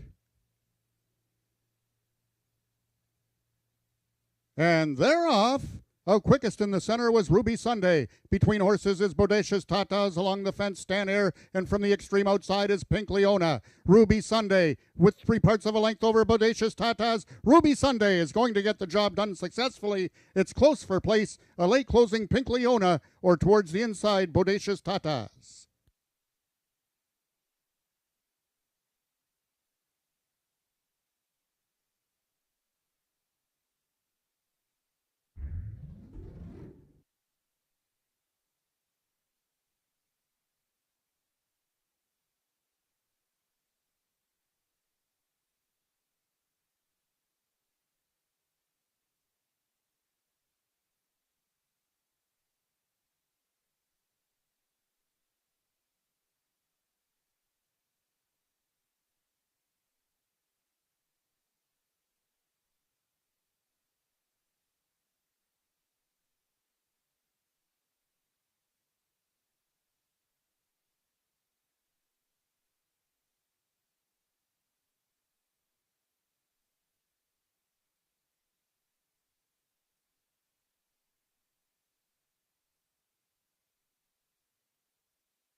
If I can have your attention, ladies and gentlemen, we have another Stewart's inquiry in this 4th race, and it's regarding the favorite, the number 4 horse, Pagrana's Boy, at the start. Hold all your tickets.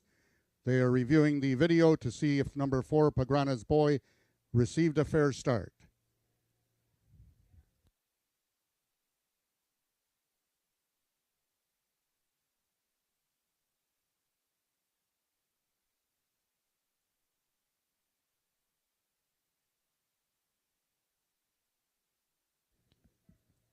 The unofficial winner of the 4th race was number 3, Ruby Sunday. Second was number 2, Bodacious Tatas. Third, number 6, Pink Leona. And fourth, number 1, Stan Air.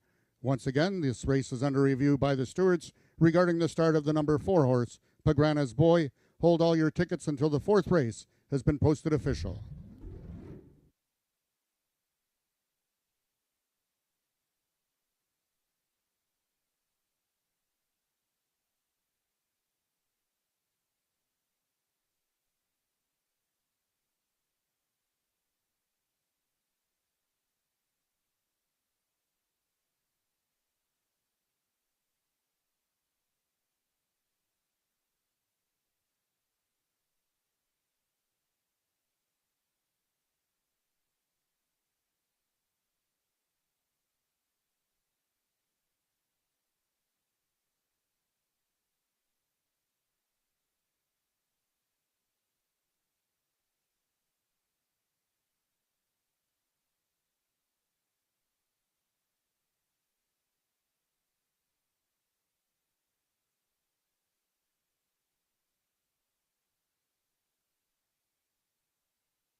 Ladies and gentlemen, after a review of the video, the stewards have determined that there will be no change and all the horses did receive a fair start. Therefore, the fourth race is now official.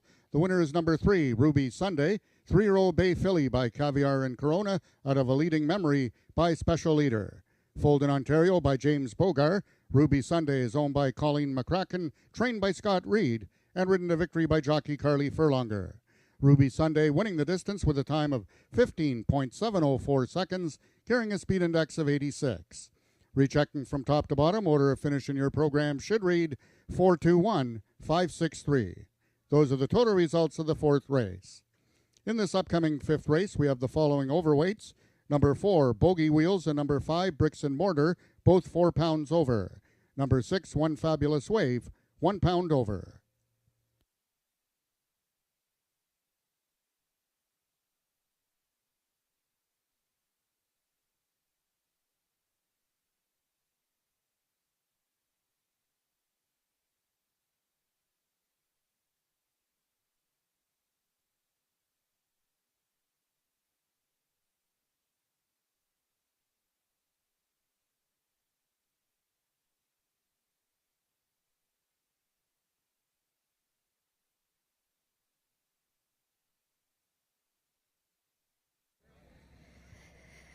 It's Ruby Sunday. Oh, now I just turned the volume up. And Ruby Sunday won on Sunday. And what a nice win that was for owner Colleen McCracken, trainer Scott Reed, and jockey Carly Furlonger. I'm just going to take this out of my ear. Carly, this filly hasn't taken long to figure things out this year. Only 3 outings last season. Now she's had 3 outings this year, 2 wins in a row. This gal, an Ontario bred, actually bred by James Bogar, looks like she's really starting to love what she does. Yeah, she's definitely figured it out. She's run very, very well. And today was 300 yards, so a little bit further than last time, but it looked like when she went by me that she was just reaching out and could probably go more distance. Yeah, I think she definitely could. She's definitely getting a lot fitter, and I think she could go farther now. And tell me about so far, your season so far, you and Scott, things are going well? Yeah, they're starting to pick up. That's good. Well, congratulations, Carly. Big crowd today. Enjoy the day and best of luck the rest of the way. Well done to Colleen McCracken's Ruby Sunday, an Ontario bred, trained by Scott Reed and ridden by Carly Furlonger. We have some of the ponies over here. If you want to bring the young ones over, we have Piston and Nugget ready to say hello.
Also, we have a couple gentlemen celebrating their birthday this afternoon here at Ajax Downs.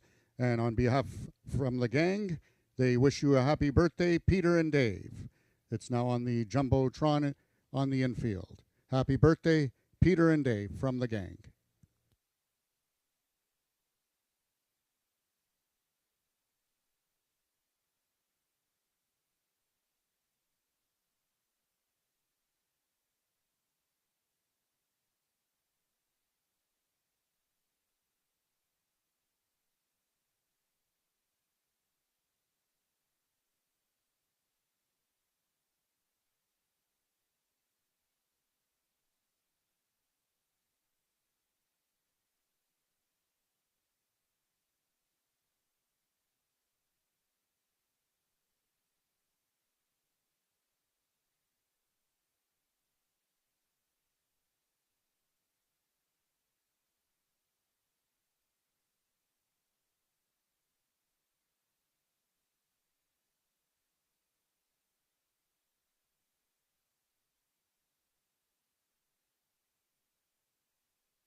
All right, everyone, I am here with Bubba from Falcon Brewing Company. So, Bubba, could you tell me a little bit about the brewery and what you have here today? Yeah, I'd be glad to. First off, we're the local Ajax brewery. We're located at Bar Road in Westney. We have a tap room that has 12 taps. Today we have a ginger haze made with real ginger. We have a Bomb Girls, if you know Ajax, and the Bomb Girls. We also have a sour, a raspberry sour, and then we have an Old Vienna lager. So come by and see us in Ajax. We are the local brewery. Yeah. In town. Yes, I know that they are down at the end of Ajax. I've always meant to come out, and I would love, if I could, I would definitely be trying the sour. That sounds amazing. No, I'm working. I can't have one today. But come on down to the Falcon Brewery tent and try some of these awesome options here today. And make sure to check out all of these wonderful local breweries. We have 5 here with us today. Make sure to check out each and every one of them, for they are here today for you. Get some awesome samples.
Race number five is an allowance event. These are 3-year-olds and up, Ontario bred, who have never won 2, or Ontario sire that have never won 3. 350 yards the distance in here. And the 2-horse, A Dream to Build a Kiss Upon, Alexis Sanchez. This horse taking a lot of early money. Yes, I know. He's even money, so that's a bit of a surprise. I expect his odds to go up, but this is a 3-year-old, one of a couple of 3-year-olds meeting older horses in the race, and he's meeting a lot easier company than he has been. Look at his last 3 races. A Dream to Build a Kiss On has raced against the best 3-year-old in the land in his last 3 starts, and that's Snow Moose. There's no Snow Moose in this race, so that's good news for A Dream to Build a Kiss On. The distance, 350 yards, should be okay for him. It's still a question, but the fact that he's meeting easier company works well for him. It's a good thing there's no Snow Moose in this race, and it's also good news that there's no snow here today. So it's kind of a sticky, humid day, but really a nice day to have a few pops of beer, that's for sure. You and I both landed on the 6-horse, One Fabulous Wave. I keep on saying Brian Bell's going to break through. Well, Brian, it's time right now for you to break through because there's only 3 races left. Yeah, so One Fabulous Wave is the other 3-year-old in the race that we talked about, and he's another one who's been racing against Snow Moose. Now, he beat Snow Moose in his first start of the year, and that was an impressive race. 12-1 this horse was that day. But then in a trial for the Ontario Bred Derby, he had a terrible start. I showed that replay earlier today. And then last time in the Ontario Bred Derby itself, he really had a bobbling. He lost his whole action, and the dirt sort of broke out from underneath him, and he lost all chance. So I'm looking for him to get back on track here against older horses in a slightly easier spot. He is kind of a big and gangly guy, lots of leg action, but I think this is a good spot for him to try and get things going again. The 4-horse, Bogey Wheels, D.I. Benitez riding for James Bogart. This horse loves to hit the board. Yeah, Bogey Wheels. He has had 12 seconds and thirds. So if you're thinking about betting him, remember he likes to be second and third. So far this year, he has been second and third in his 2 starts. Ran well in both races. Diego Benitez rides him usually. And the combination of Diego Benitez and James Bogart are winning at a 44% rate right now. definite contender here. The 5-horse Bricks and Mortar. I always thought this horse was going to be a really, really nice horse, but it hasn't panned out. I'm not sure why. This horse is making his 5th start this year, has not been better than 3rd. Yeah, I think he probably has been underachieving this year, although 2 starts ago was a very good effort when he was 3rd by a neck. Bogey Wheels was just inches ahead of him that day. And most recently, really tough race. I mean, any of those 3 horses in that race ahead of him would win this race easily. So he's dropping back into an Ontario-bred race, and I think he's got a big chance to be 1st or 2nd. The 3-horse Zuri's Royalty. Neil Husband's in for the mound. This is his first mound this year here at Ajax. Yeah, and this is the first start of the year for Azure's Royalty, owned by Megan Fennessy, and trained this year by Brooke Sisson. This guy had a nice season last year with a win, a 2nd, and a 3rd in 9 starts. Finished 3rd in his season debut. Okay, so he hasn't raced since October, so he is giving a little bit of fitness and racing away to all his rivals here, but he sure looks good. There he is there. Looks pretty fit and relaxed, so he'll be fun to watch. And the 1-horse Ruby Jess Cheyenne Kerr retains a mount on this 4-year-old mare who's had a really good year this year with in 4 starts, 1 win in 2 seconds, and almost $16,000 in the bank. Yeah, she's a very lovely, hard-trying filly, and the only question mark is recently came in her last start when she suddenly veered towards the inside from post position 2, and the winner that day was Isaac Cocoa Puff. And SW Annihilator was 3rd. They ran earlier today. And, yeah, so she didn't come out of the gate as well as she normally does. Now, she has the rail post today. So Cheyenne and this filly are going to have to be mindful that you don't want to go towards the inside because that takes away some lengths and you lose ground. That's our field for race number 5 coming up to you in about 6 minutes. The start of the late pick 3. There's also daily double wagering in this race. Onto our feature race in the next race. Good luck with your wagering.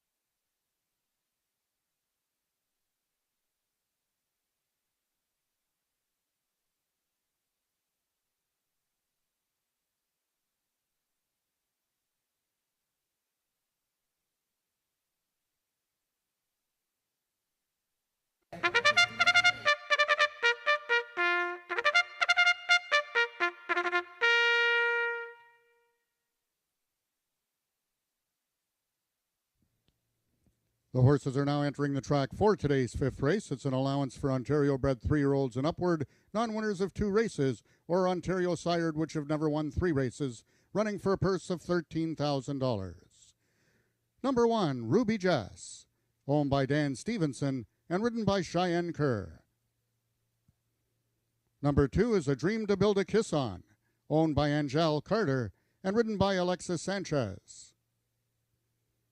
Number 3 is As Yours Royalty, owned by Megan Fennessy, the Neil Husbands. Number 4 is James Bogar's Bogey Wheels, ridden by jockey D.I. Benitez.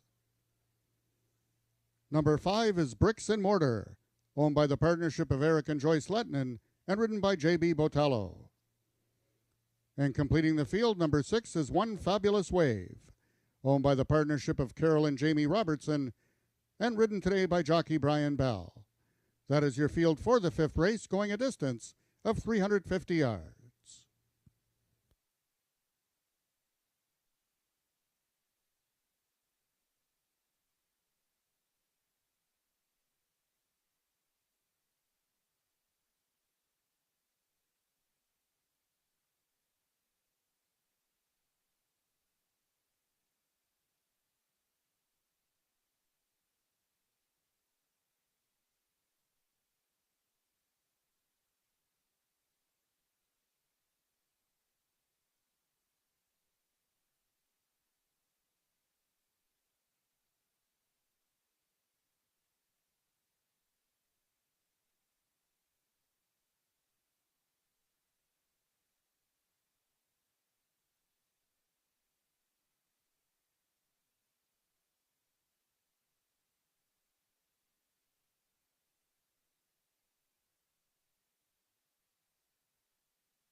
All the horses are now approaching the starting gates. They'll be loading shortly.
All the horses have now reached the starting gates. It's post time.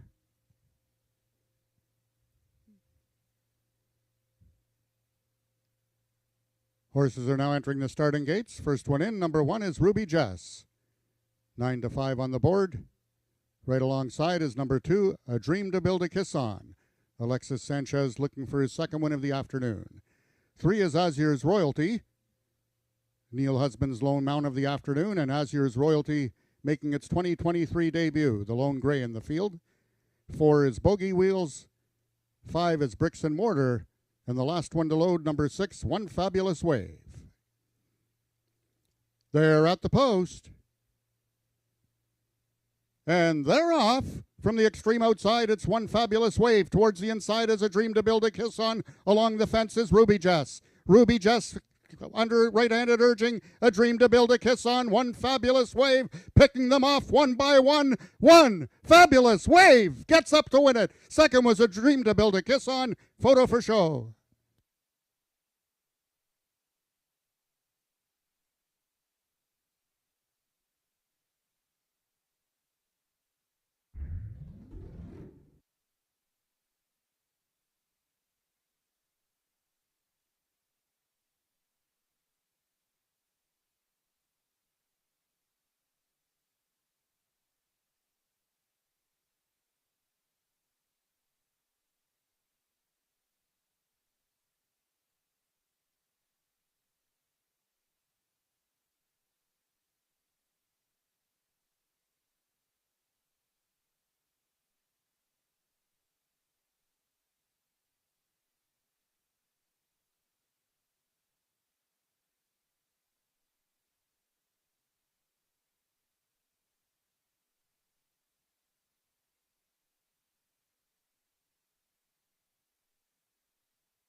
The unofficial winner of the 5th race was number 6, One Fabulous Wave. Second was number 2, A Dream to Build a Kiss On. In the show photo was number 5, Bricks and Mortar, finishing 3rd, with number 4, Bogey Wheels, finishing 4th.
The results of the fifth race are now official. The winner is number 6, One Fabulous Wave, 3-year-old bay gelding by One Fabulous Eagle out of Volcom's Wave by Volcom.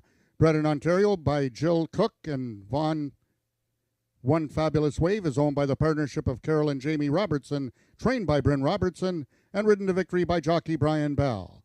One Fabulous Wave winning the distance with a time of 17.656 seconds, carrying a speed index of lifetime best 100.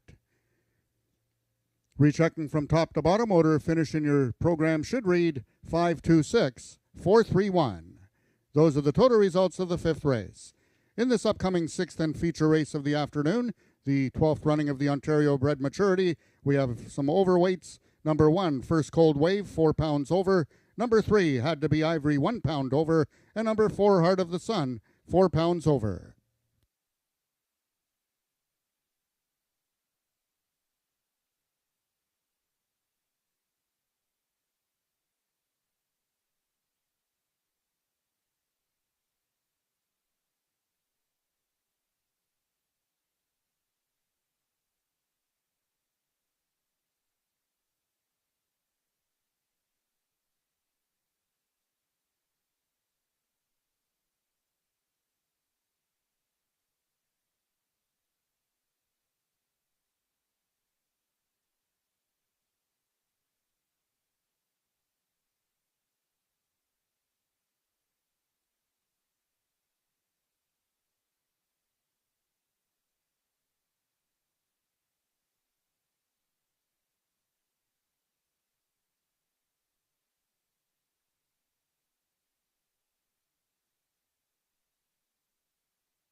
One Fabulous Wave is the winner of today's fifth race, and that was a big charge on the outside. Congratulations to jockey Brian Bell, who has run off to get ready for the next race, the big race of the day.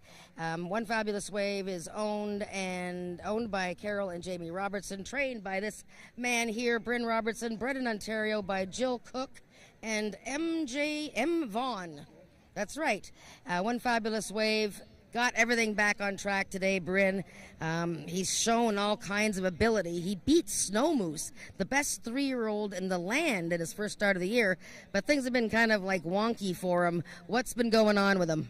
Well, we had him on a flipping rig, and I thought he was fighting the flipping rig more than anything. So we took the flipping rig off, and he was in the 6 hole. So he didn't have to wait a long time, but he wasn't acting up, and he broke out beautifully. So the last 2 starts just quite stumbling, though. Like last time he was all messed up, and that's a big race to sort of mess up at the start, isn't it? Oh, yeah. Well, the last race he come out, went to the right.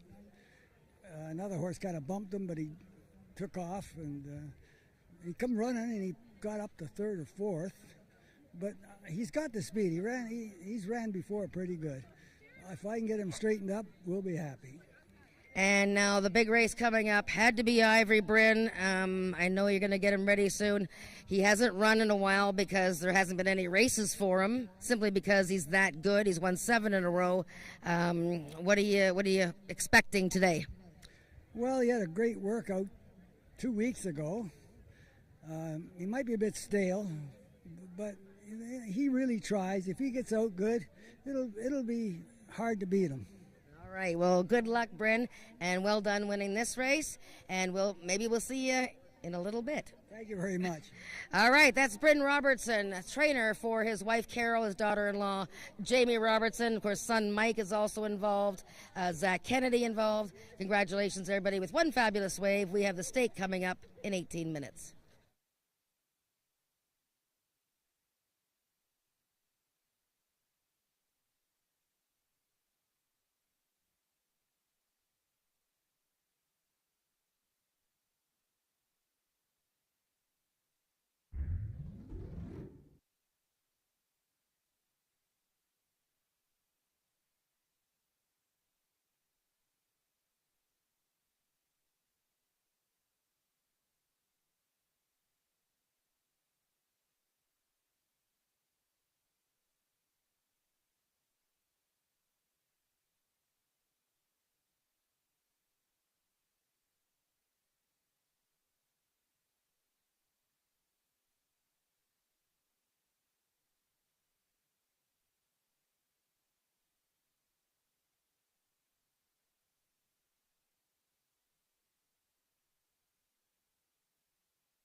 What an exciting day so far here at Ajax Downs, and sadly it is almost over with 2 races left, but that doesn't mean you still can't check out all of the great breweries we have here, as well as enter our giveaway for today. After this race, we will be doing the giveaway for the swing chair, the barbecue, and the inflatable hot tub. All you have to do to win these prizes are place your losing betting tickets from Ajax Downs today with your full name and phone number on the back in the drum that is on the screen right now. It is located in the middle of the grandstand. So again, if you'd like to enter the giveaway for any of these prizes, please place your losing betting tickets from Ajax Downs in the drum here behind me that is in the middle of the grandstand. Don't forget, this is after the next race, so make sure to stick around because you must be here to win. That is, you must be here to win. There will be a 1-minute period in between calling the name where the prize can be claimed. So you have to be here kind of in this area to make sure you can hear your name to be the big winner of one of our 3 prizes today. Again, make sure to keep checking out all of the breweries that are here. They are going to be here until the last race. We have 2 races left. We will see you in 15 minutes. Get your bets in.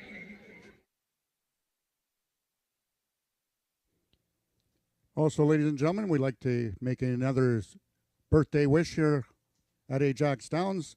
Celebrating their birthday is Reggie McLaughlin. Happy birthday from all of your friends and family. Hopefully you're enjoying your afternoon. Happy birthday, Reggie McLaughlin.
Race number 6 is the feature race on today's card of racing, the 12th running of the Ontario bred Maturity.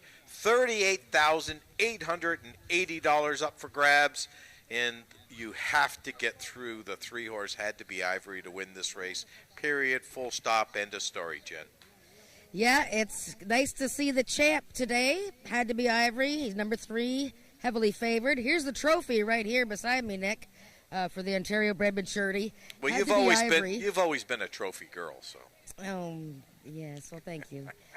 Had to Be Ivory's won the race 3 times in the last 4 years, so he's going to try and win it again. You wonder why he's only raced the 1 time this year. Well, you know, when a horse is this good, it's hard to find races for him and horses to run against him. So, fortunately, we have a field of 5 that are going to compete here in the Ontario bred Maturity, and there's Had to Be Ivory there. He got to the walking ring quite early, full of beans. He has been, just waiting to race since May. We heard Bryn Robertson tell us that he brought him down here for a workout a couple weeks ago. The horse has won 7 in a row. He's won 23 of 29 races. He's been the horse of the year twice, including last year. And at 1-2, Brian Bell is going to be riding him for the first time today, so we'll see how it goes. But, yep, the race goes through him.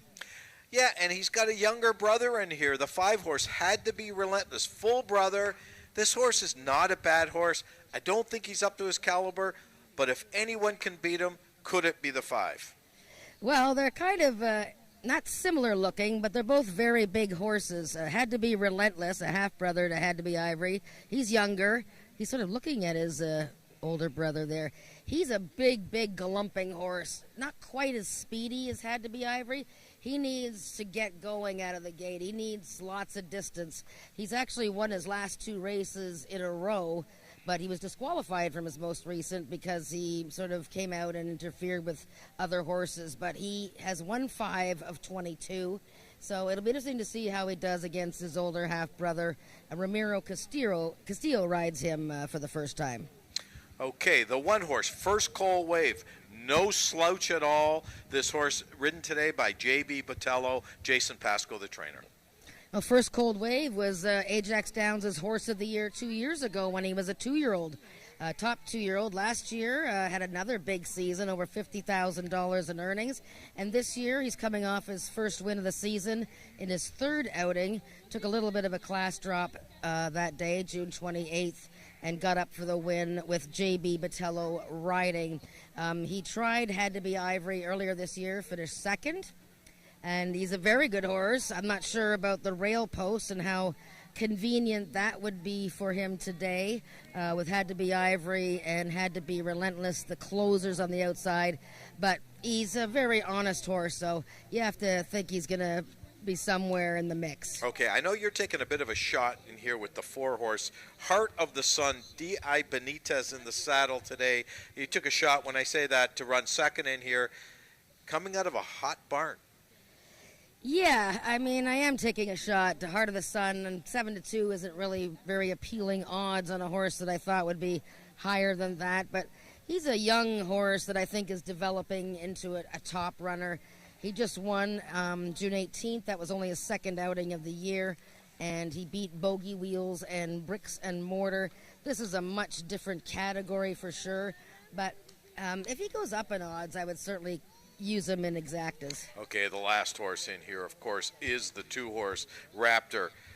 I would be shocked if this horse could pull off the upset, but upsets have happened in the past.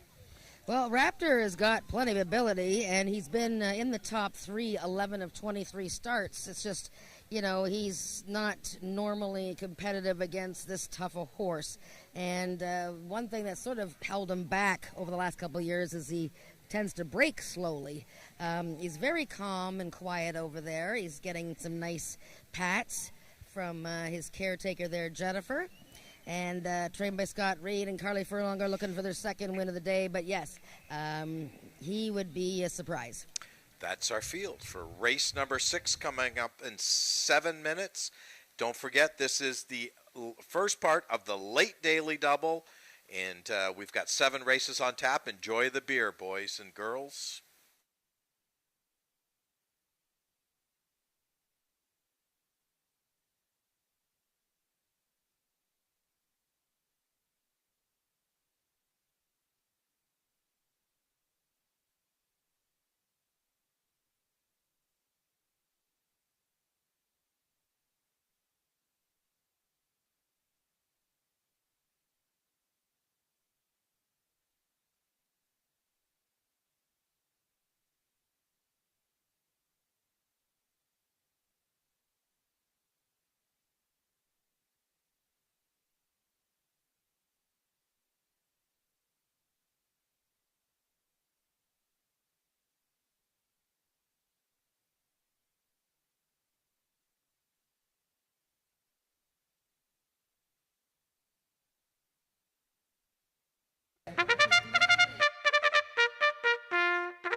The horses are now parading onto the track for the sixth and feature race of the afternoon. It's the 12th running of the Ontario Bred Maturity for 4-year-olds and upward, running for a purse of $38,880. Number 1, First Cold Wave, owned by Robert Bailey, trained by Jason Pasco, and ridden by J.B. Botello. Number 2 is Raptor, owned by the partnership of Scott Reed and Colleen McCracken, trained by Scott Reed, and ridden by Carly Furlonger. Number 3 is Had to Be Ivory, owned by the partnership of Carol and Jamie Robertson, trained by Bryn Robertson, and ridden today by jockey Brian Bell. Number 4 is James Bogar's Heart of the Sun, the mount to D.I. Benitez. And completing the field, number 5 is Had to Be Relentless, also owned by the partnership of Carol and Jamie Robertson and trained by Bryn Robertson, and ridden today by jockey Ramiro Sanchez Castillo. That is your field for the sixth race, going a distance of 400 yards. Just 4 minutes till post time.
All the horses are now approaching the starting gates. They'll be loading shortly.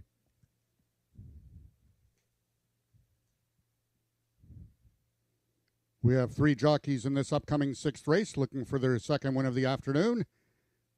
They are number 2 Raptors Carly Furlonger, Number 3 had to be Ivory Brian Bell, and number 5 had to be Relentless Ramiro Sanchez Castillo. If they win this upcoming race, you will then be able to redeem your coupon in your program for the free Frosty coupon.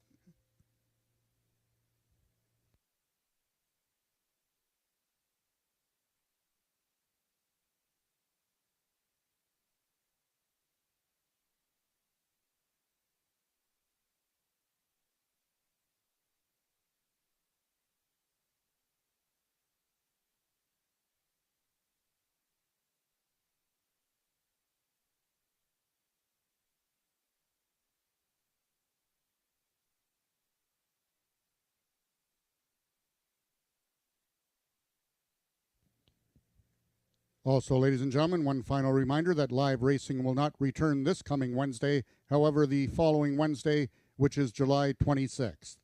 Live racing will resume Wednesday, July 26th, with first race post time at 1:30.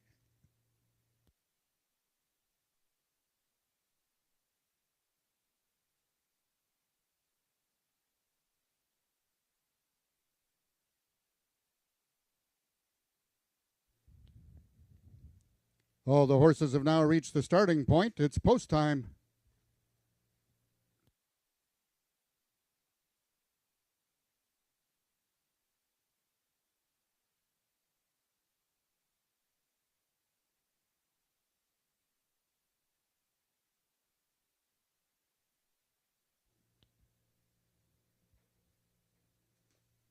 The horses are now entering the starting gates. First one in, number 1 is First Cold Wave, trying to run his undefeated streak to 2.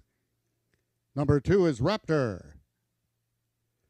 3 is the multiple Canadian champion horse of the year, Had to Be Ivory, looking for his 8th consecutive victory. 4 is Heart of the Sun, looking for his 2nd, and 5 is Had to Be Relentless, trying to make it 3 wins in a row.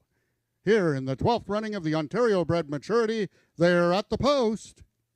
And they're off. Had to Be Ivory has broken best. Towards the inside, First Cold Wave, and further back, we have Heart of the Sun and Had to Be Relentless. Had to Be Ivory showing his dominance. Just true talent under a hand ride by Brian Bell has won his 8th race in a row, winning the Ontario bred maturity. Stablemate Had to Be Relentless was 2nd, and 3rd was number 4, Heart of the Sun.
The unofficial winner of the 6th race was number 3, Had to Be Ivory.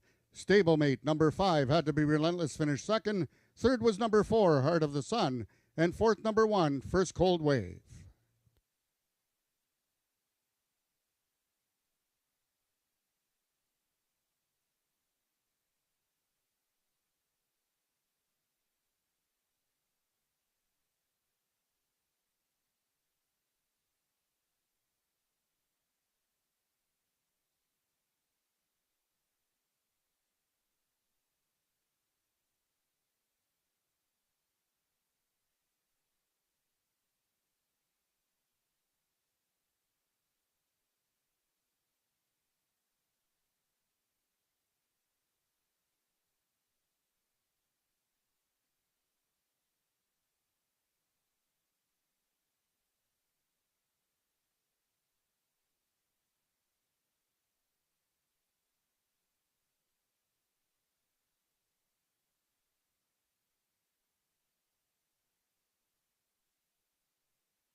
So, ladies and gentlemen, once this race becomes official, you will then be able to redeem your coupon from your program for the free Frosty coupon.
Now entering the winner's enclosure, the unofficial winner of the Ontario Bred Maturity, its Canadian champion had to be Ivory.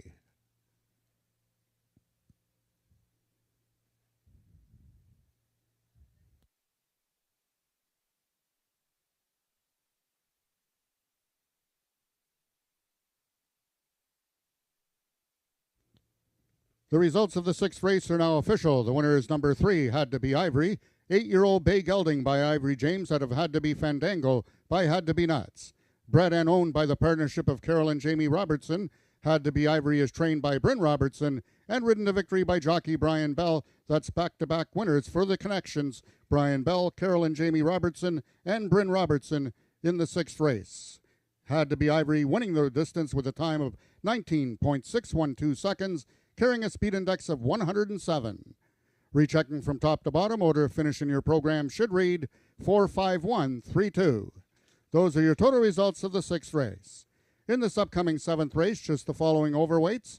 Number 1, Blue Eyed Merlin, 4 pounds over. Number 3, Fast Streakin' Nick, 6 pounds over. And number 5, Hanover Hill Teresa, 1 pound over.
Well, the worth was the wait was worth it. See, I'm all excited here. I still got goosebumps. What a performance by Had to Be Ivory in the Ontario bred maturity, 107 speed index, while barely being asked to run by his new rider here, Brian Bell. We'll talk to Brian in a minute, but congratulations to Bryn Robertson, Carol Robertson, and Jamie Robertson, and Mike Robertson, and Zach Kennedy, who helps out, of course, and Kim is here, of course. Kim Sabila is also here to join us. Had to Be Ivory, his 24th win in his 30th race, his 8th straight win, and flirted with another track record, the track record that he actually owns. Brian, you know, I was kind of hoping that they'd ask me to ride Had to Be Ivory. I'm never going to get the chance. Tell me, first of all, your feelings about getting on the big horse today, and how'd the race go? You know, it's an awesome feeling to be able to get the call on this horse, and it's just an honor to ride something like that. And I got five words to say. Josh Scott, what are you thinking? Well, I mean, he's a powerful horse, and he did look like he was pretty, not riled up here, but he hadn't raced since May. So, but does he settle? He's an older horse. Did he settle for you? I mean, was it as fun to ride as it looked like? You know what? He was all class, like all nice and strong, like you want, like on the bed, warming up. Stood in the gate like a champ, and then gates open, he's gone. And what was it like to ride him? 107. Beautiful, beautiful. And you won the previous race, too, on One Fabulous Wave, so a very nice day. You and your new buddies here, the Robertsons. Yeah, and I can say thank you very much to the whole crew. Well done, Brian. We'll let you go. Well done. Yeah, right. All right. Thank you again. Well done. Bryn, Carol, and Kim, great family story here. I mean, I've been to their farm. They train their horses at the farm. Mike does all the shoeing and the galloping, and all the families involved. Bryn, you were a little worried that he might have been a bit stale, as you said, but boy, oh boy, he wasn't stale. No, not at all. I mean, he broke straight and strong, and then his ears were up. Yeah, he always runs when he's really running. He puts his ears up and he's looking down the track. He never seems to have to put himself out. Is this kind of weird? He doesn't look like he's sort of all in. Like, it's been a while since he's won by, like, a nose or anything. Oh, yeah, he usually wins if you go by lengths, 2-3 lengths a lot of times. And he broke out of the gate. He was on top of the first jump. And Brian didn't even have to stick him. He just hand rode him, and he just opened up and kept going. You got to be proud. The half-brother, Reggie, had to be relentless running second to his half-brother. I mean, that's pretty neat. Oh, yeah, he's a darn good horse. I mean, he's not Ivory, but who is? I mean, I've got a barn full of horses, and Ivory's the best. Well, he's a horse that we'd all like to have. Kim, how did it feel watching him again today? It was amazing, and I committed to helping these guys this year, so having Ivory just come out twice, it's a little disappointing that we don't get to see him more often, but amazing. And then watching Reggie come up the way he did was pretty good to see him trying to catch up to his brother. I thought he did an amazing job out there, too. He did. Well, it's good to see you, Kim. Carol, congratulations. Thank you. Thank you. He did it again. Did it again. Well, we got the horses coming over for race 7. Congratulations to the Had to Be Ivory gang. The Robertsons, Brian Bell, and, of course, that wonderful horse, Had to Be Ivory. Race 7 coming up, 15 minutes.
All right, everyone, we are now going to do the draw for today. Our first name will be for the barbecue. We will do the second one will be the chair, and then lastly we will do the hot tub. So our first winner of the barbecue is Rochelle Corin. Congratulations. All right, if you can just come on over. We will do, there we go. We'll do that over there. So our next will be the chair.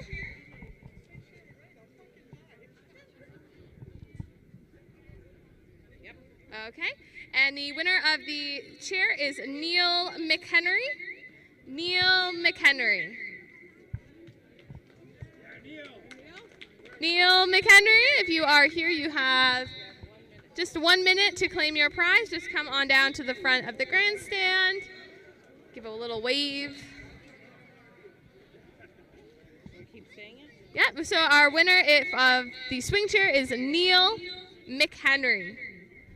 Neil McHenry, you have just over 30 seconds to claim your prize. That is Neil McHenry. Neil McHenry, just about 20 seconds to claim your prize, which is the swing chair. Neil McHenry. Just about 10 seconds. Neil McHenry, you have won the swing chair. Neil McHenry, less than 5 seconds.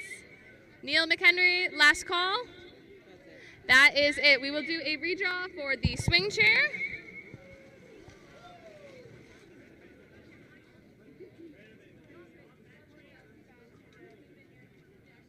Okay, the name now for the swing chair is Glenn Shepard.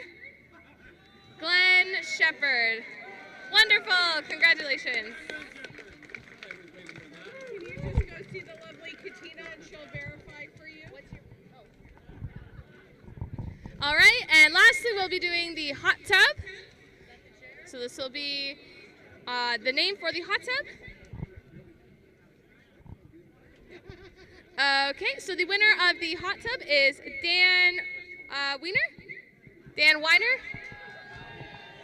Okay, looks like we have Dan up at the top of the grandstand.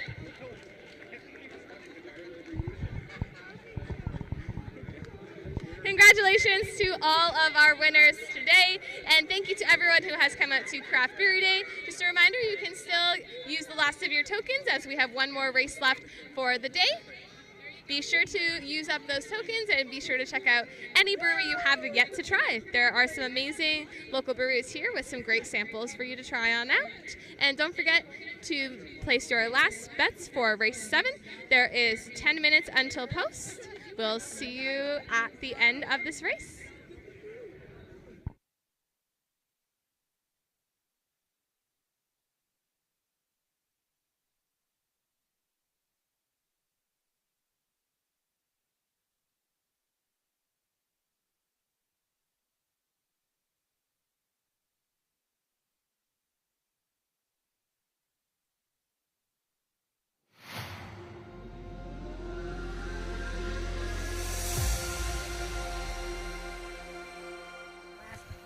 Race number 7 is the final race on today's Carter Racing. This is a speed index event. These are 3-year-olds and up with an average of 90 and under, or never better than 95. 400 yards the distance, Jennifer. And right now the horse that's taken all the money is Blue Eyed Merlin. Yeah, Blue Eyed Merlin taking a lot of betting support.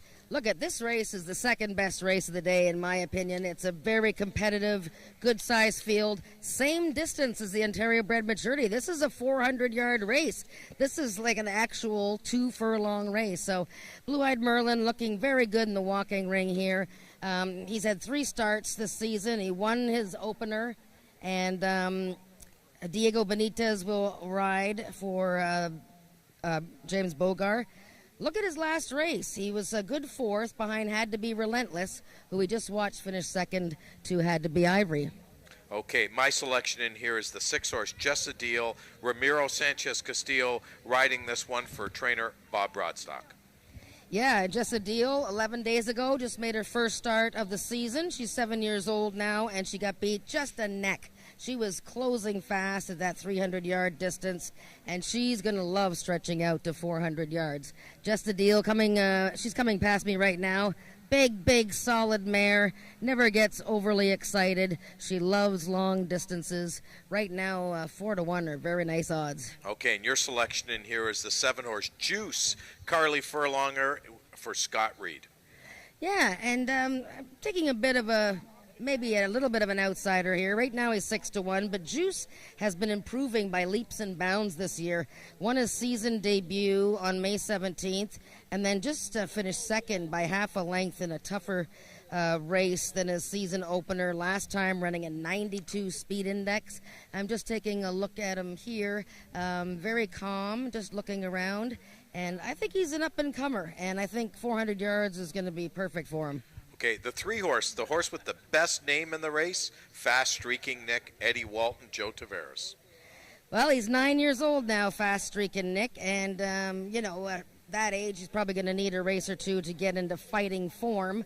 Although, he probably had an excuse in his opener. He didn't have the sharpest start from the gate. He's only tried this 400-yard distance once. So that's a bit of a question mark. I'm probably going to watch him one more time. Okay, the 2-horse Mom's Extravagant Heart, Cassandra Jeske and Chantal Bourgeois looking for their second winner on today's card. Yeah, at number 2, Mom's Extravagant Heart. His younger half-sister won the first race today, so he has to follow up. The one thing about him, though, is that he has run second and third 13 times compared to 4 wins. So the distance is going to be just fine for him. Should be fine for him, 400 yards. It's just a matter of him getting from the second and third spot into first place. Okay. Not sure what's happening here. All right, the 5-horse Hanover Hill Teresa. Brian Bell looking for the natural hat trick. And Brian Bell, yeah, big day for Brian. And I know he likes this mare, Hanover Hill Teresa. She's 1 for 1 at the distance. She quite likes it. She had an excuse last time, a little bit of excuse, not a great start. Had to be relentless winning that day. Before that, a close third in her first 2 starts of the season. So I definitely consider her for triactors. Okay, and the last horse in this race is the 4-horse. Quick as a hiccup, Tony Phillips riding for Barry Wood. Tony hasn't had a great day today, but if he wins here, I'm sure his drive home will be with a smile. And this is a nice horse, Quick as a hiccup, and I think he's getting a little bit overlooked here. Then this is how competitive this race is. Like, this is, as I said, the second best race of the day. Quick as a hiccup is a big gray gelding who won his first 2 starts of this year. Then he tried 110 yards, way too short for him. And last time I finished a very good third behind First Cold Wave, who was just 4th in the Ontario bred maturity. So we got riders up for the last. Okay, let me remind everyone, we're not here this Wednesday. We're here the following Wednesday, July the 26th. Post time, of course, 1:30 on that day. So just if you can make it out that day, we'd love to see you. Thanks for joining us today. Good luck in wagering in race number 7.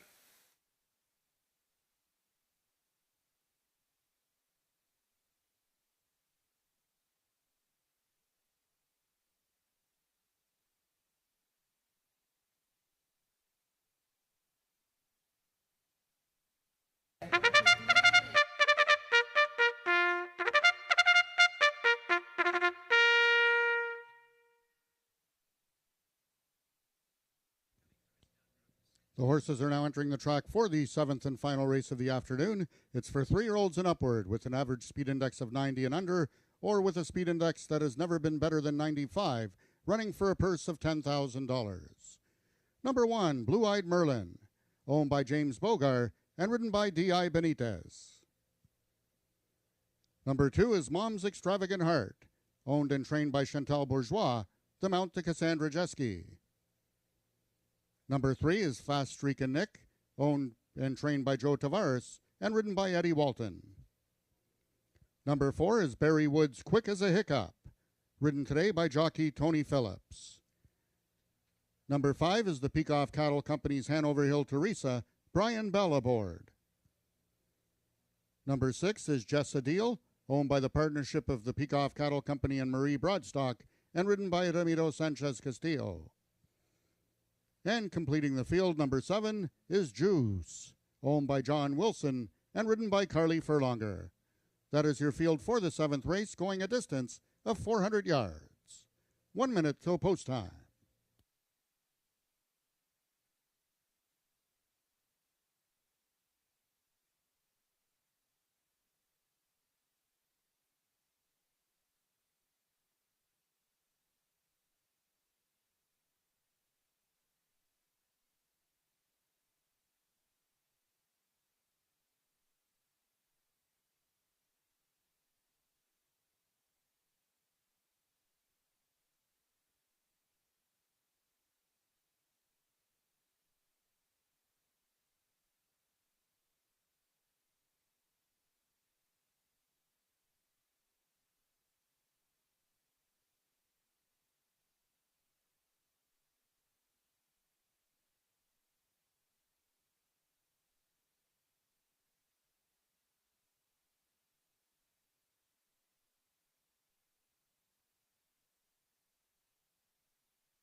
All the horses are now approaching the starting gates. They'll be loading shortly.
All the horses have now reached the starting point. It's post time.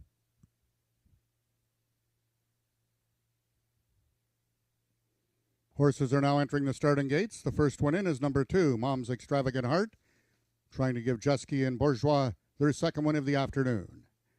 Number 5, Hanover Hill Teresa is in. Jockey Brian Bell looking for the natural hat-trick, 3 in a row. 3 is Fast Streak and Nick, trying to give Tavares and Walton their first win of the season. Jessa Deal is in. Ramiro Castillo looking for his second win on the day. In goes number 4, Quick as a Hiccup. 7 from the outside stall is Juice. And the last one to load from the inside stall, Blue Eyed Merlin. They're at the post. Acting up is number 5, Hanover Hill Teresa. And they're off. Out quickly towards the inside is Mom's Extravagant Heart. Also shuffled there towards the rail. Blue-Eyed Merlin has the lead. Fast Streak and Nick is there. And on the outside, Quick as a Hiccup. Here comes Mom's Extravagant Heart now to challenge Blue-Eyed Merlin. Those two coming to the payoff. Who's it going to be? They're all flying late. Jessa Deal from the extreme outside gets the victory over Mom's Extravagant Heart, Blue-Eyed Merlin, and Hanover Hill Teresa.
The unofficial winner of the 7th race was number 6, Jessa Deal.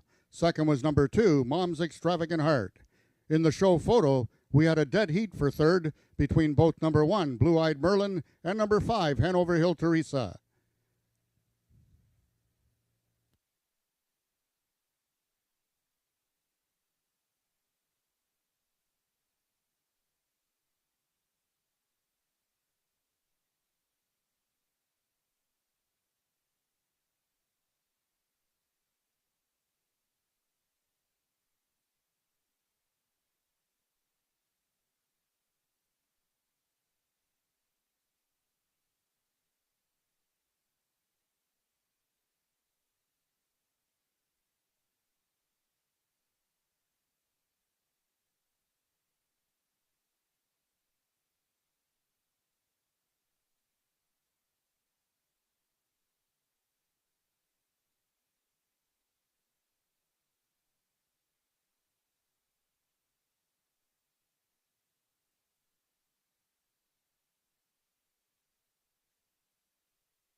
Now in the winner's enclosure is your unofficial winner of the 7th race. That's number 6, Jess Adil, with Marie Broadstock and Ramiro Castillo.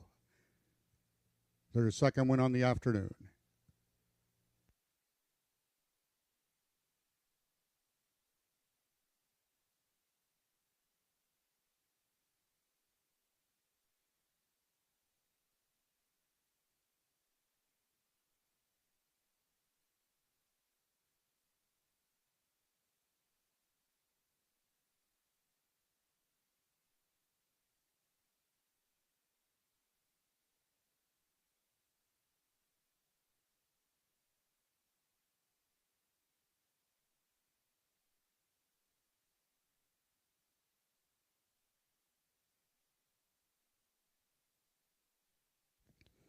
The results of the 7th race are now official. The winner is number 6, Jess Adil, 7-year-old Sorrel Mare by Deal a Game out of Jess Marcy by Mr. Jess Perry. Foaled in Texas by P. De Scarmaro. Jess Adil is owned by the partnership of Marie Broadstock and the Peacock Cattle Company, trained by Bob Broadstock, and ridden to victory by jockey Ramiro Sanchez Castillo. Jess Adil winning the distance with a time of 20.183 seconds, carrying a speed index of 92. Rechecking from top to bottom, order of finish in your program should read 3DH 276 3DH 15. Those are your total results of the 7th race. Ladies and gentlemen, that concludes our day of live racing here at Ajax Downs until Wednesday, July 26th, with first race post time at 1:30. This is Frank Ferrari wishing everyone a safe drive home. And now we take it down to Jennifer Morrison with the winners of the 7th and final race of the afternoon, Bob Broadstock and Ramiro Sanchez Castillo.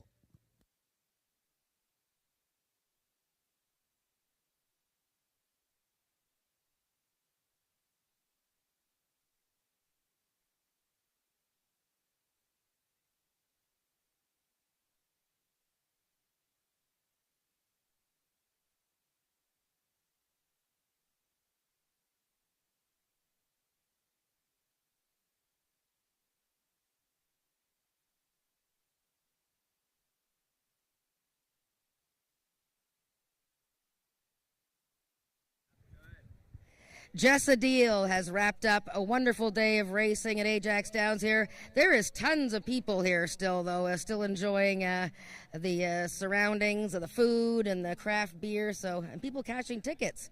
I wonder what that feels like. Anyways, Jess Adil winning for trainer Bob Broadstock, who is with me here, and the Peacock Cattle Company co-owners with Marie Broadstock, Ramiro Castillo riding today. And Bob told me 5 horses he ran today, 2 wins, 2 seconds, and a third. So big day for the Broadstock team. Ramiro, Jess Adil, I was talking about how well she ran in her first race of this year just 11 days ago. And I thought maybe that she wouldn't be quite as strong maybe 11 days later, but she was very strong today, wasn't she? You know, today amazing because it's, in the beginning, this horse is like a little sit in the gate, leaving slow. When number 7 go inside, yeah. I change the lane. If boom, okay, go fast, really fast. I think these horses don't care for 11 days or for 15 days. She enjoyed today. Well, and she just goes around the walking ring here like she's half asleep. But yeah, for a big mare like her, an older mare, to be able to sort of overcome a start like that and go around the horse and then just win, that's amazing. You know, she does everything perfect today. You know, when I go outside, you go straight, you fly. It's amazing because when past number 7, okay, maybe coming inside someone, I can see Cassandra, but no, yeah, too late, yeah. But 400 yards is her distance, isn't it? Yeah. Yeah. Well, great day for you as well, Ramiro. Congratulations on a great day. We're going to talk to Bob here, who had a fabulous day with his horses, winning 2 races and placing a whole bunch of other times. Bob, Jess Adil, the distance is the thing for her. Yeah, definitely. It's great to have her back, getting some long races. We waited all year, not for any reason other than looking for some distance. So to see her go out there today, take that 400 yards and really eat it up, it was really, really wonderful to see that she's back and she's running well. And well, your horses always look well. You've got horses, really good horses this year of all kinds of ages. Tell me more about your day today. Yeah, we haven't had a day like this in a long time. Everybody ran really well. We had a few surprises that we didn't think were there. Ms. Mexican Mouse ran a 91 today, ran her heart out. It's a great time. And the crowd is incredible today. They're still here. There's still all kinds of people. I mean, it's been a great day. Yeah, wagering's up, this crowd, the beer, everybody's having a lot of fun. Sundays are very exciting for us as well as the people out there, so it's always good. Well, congratulations to you and Marie and your team. I know you got a hard-working team, so well done. Brian does a great job as well, so well done, and a great racing day. Thank you very much. All right, I'm going to throw it over to the young lady who's been running around with all the fans today. Here's Heather. I'll see you guys in a couple weeks. Thank you, Jen, and thank you to everyone who has come out for Craft Brewery today. I think this was an amazing day. It was so much fun to be out there with all of you. Thank you to all of the breweries that have come out today. This was a great event, so thank you for coming out. Thank you to also our food vendors who came out today to support the breweries, as well as all the fans who were here all day. It was great, super fun, and I'm so excited to come back for our next Sunday event, which is August 27th, our Family Fun Day, which is done with the Ajax Pickering Hospital. So if you'd like to come back out again on another Sunday to support a great cause, mark in your calendars August 27th for Family Fun Day. Have a great rest of your day. Enjoy the little bit left of the beer that is here. And I will see you on our next Sunday event, but hopefully you'll come back on the next Wednesday of live racing on July 26th. Have a great night, everyone.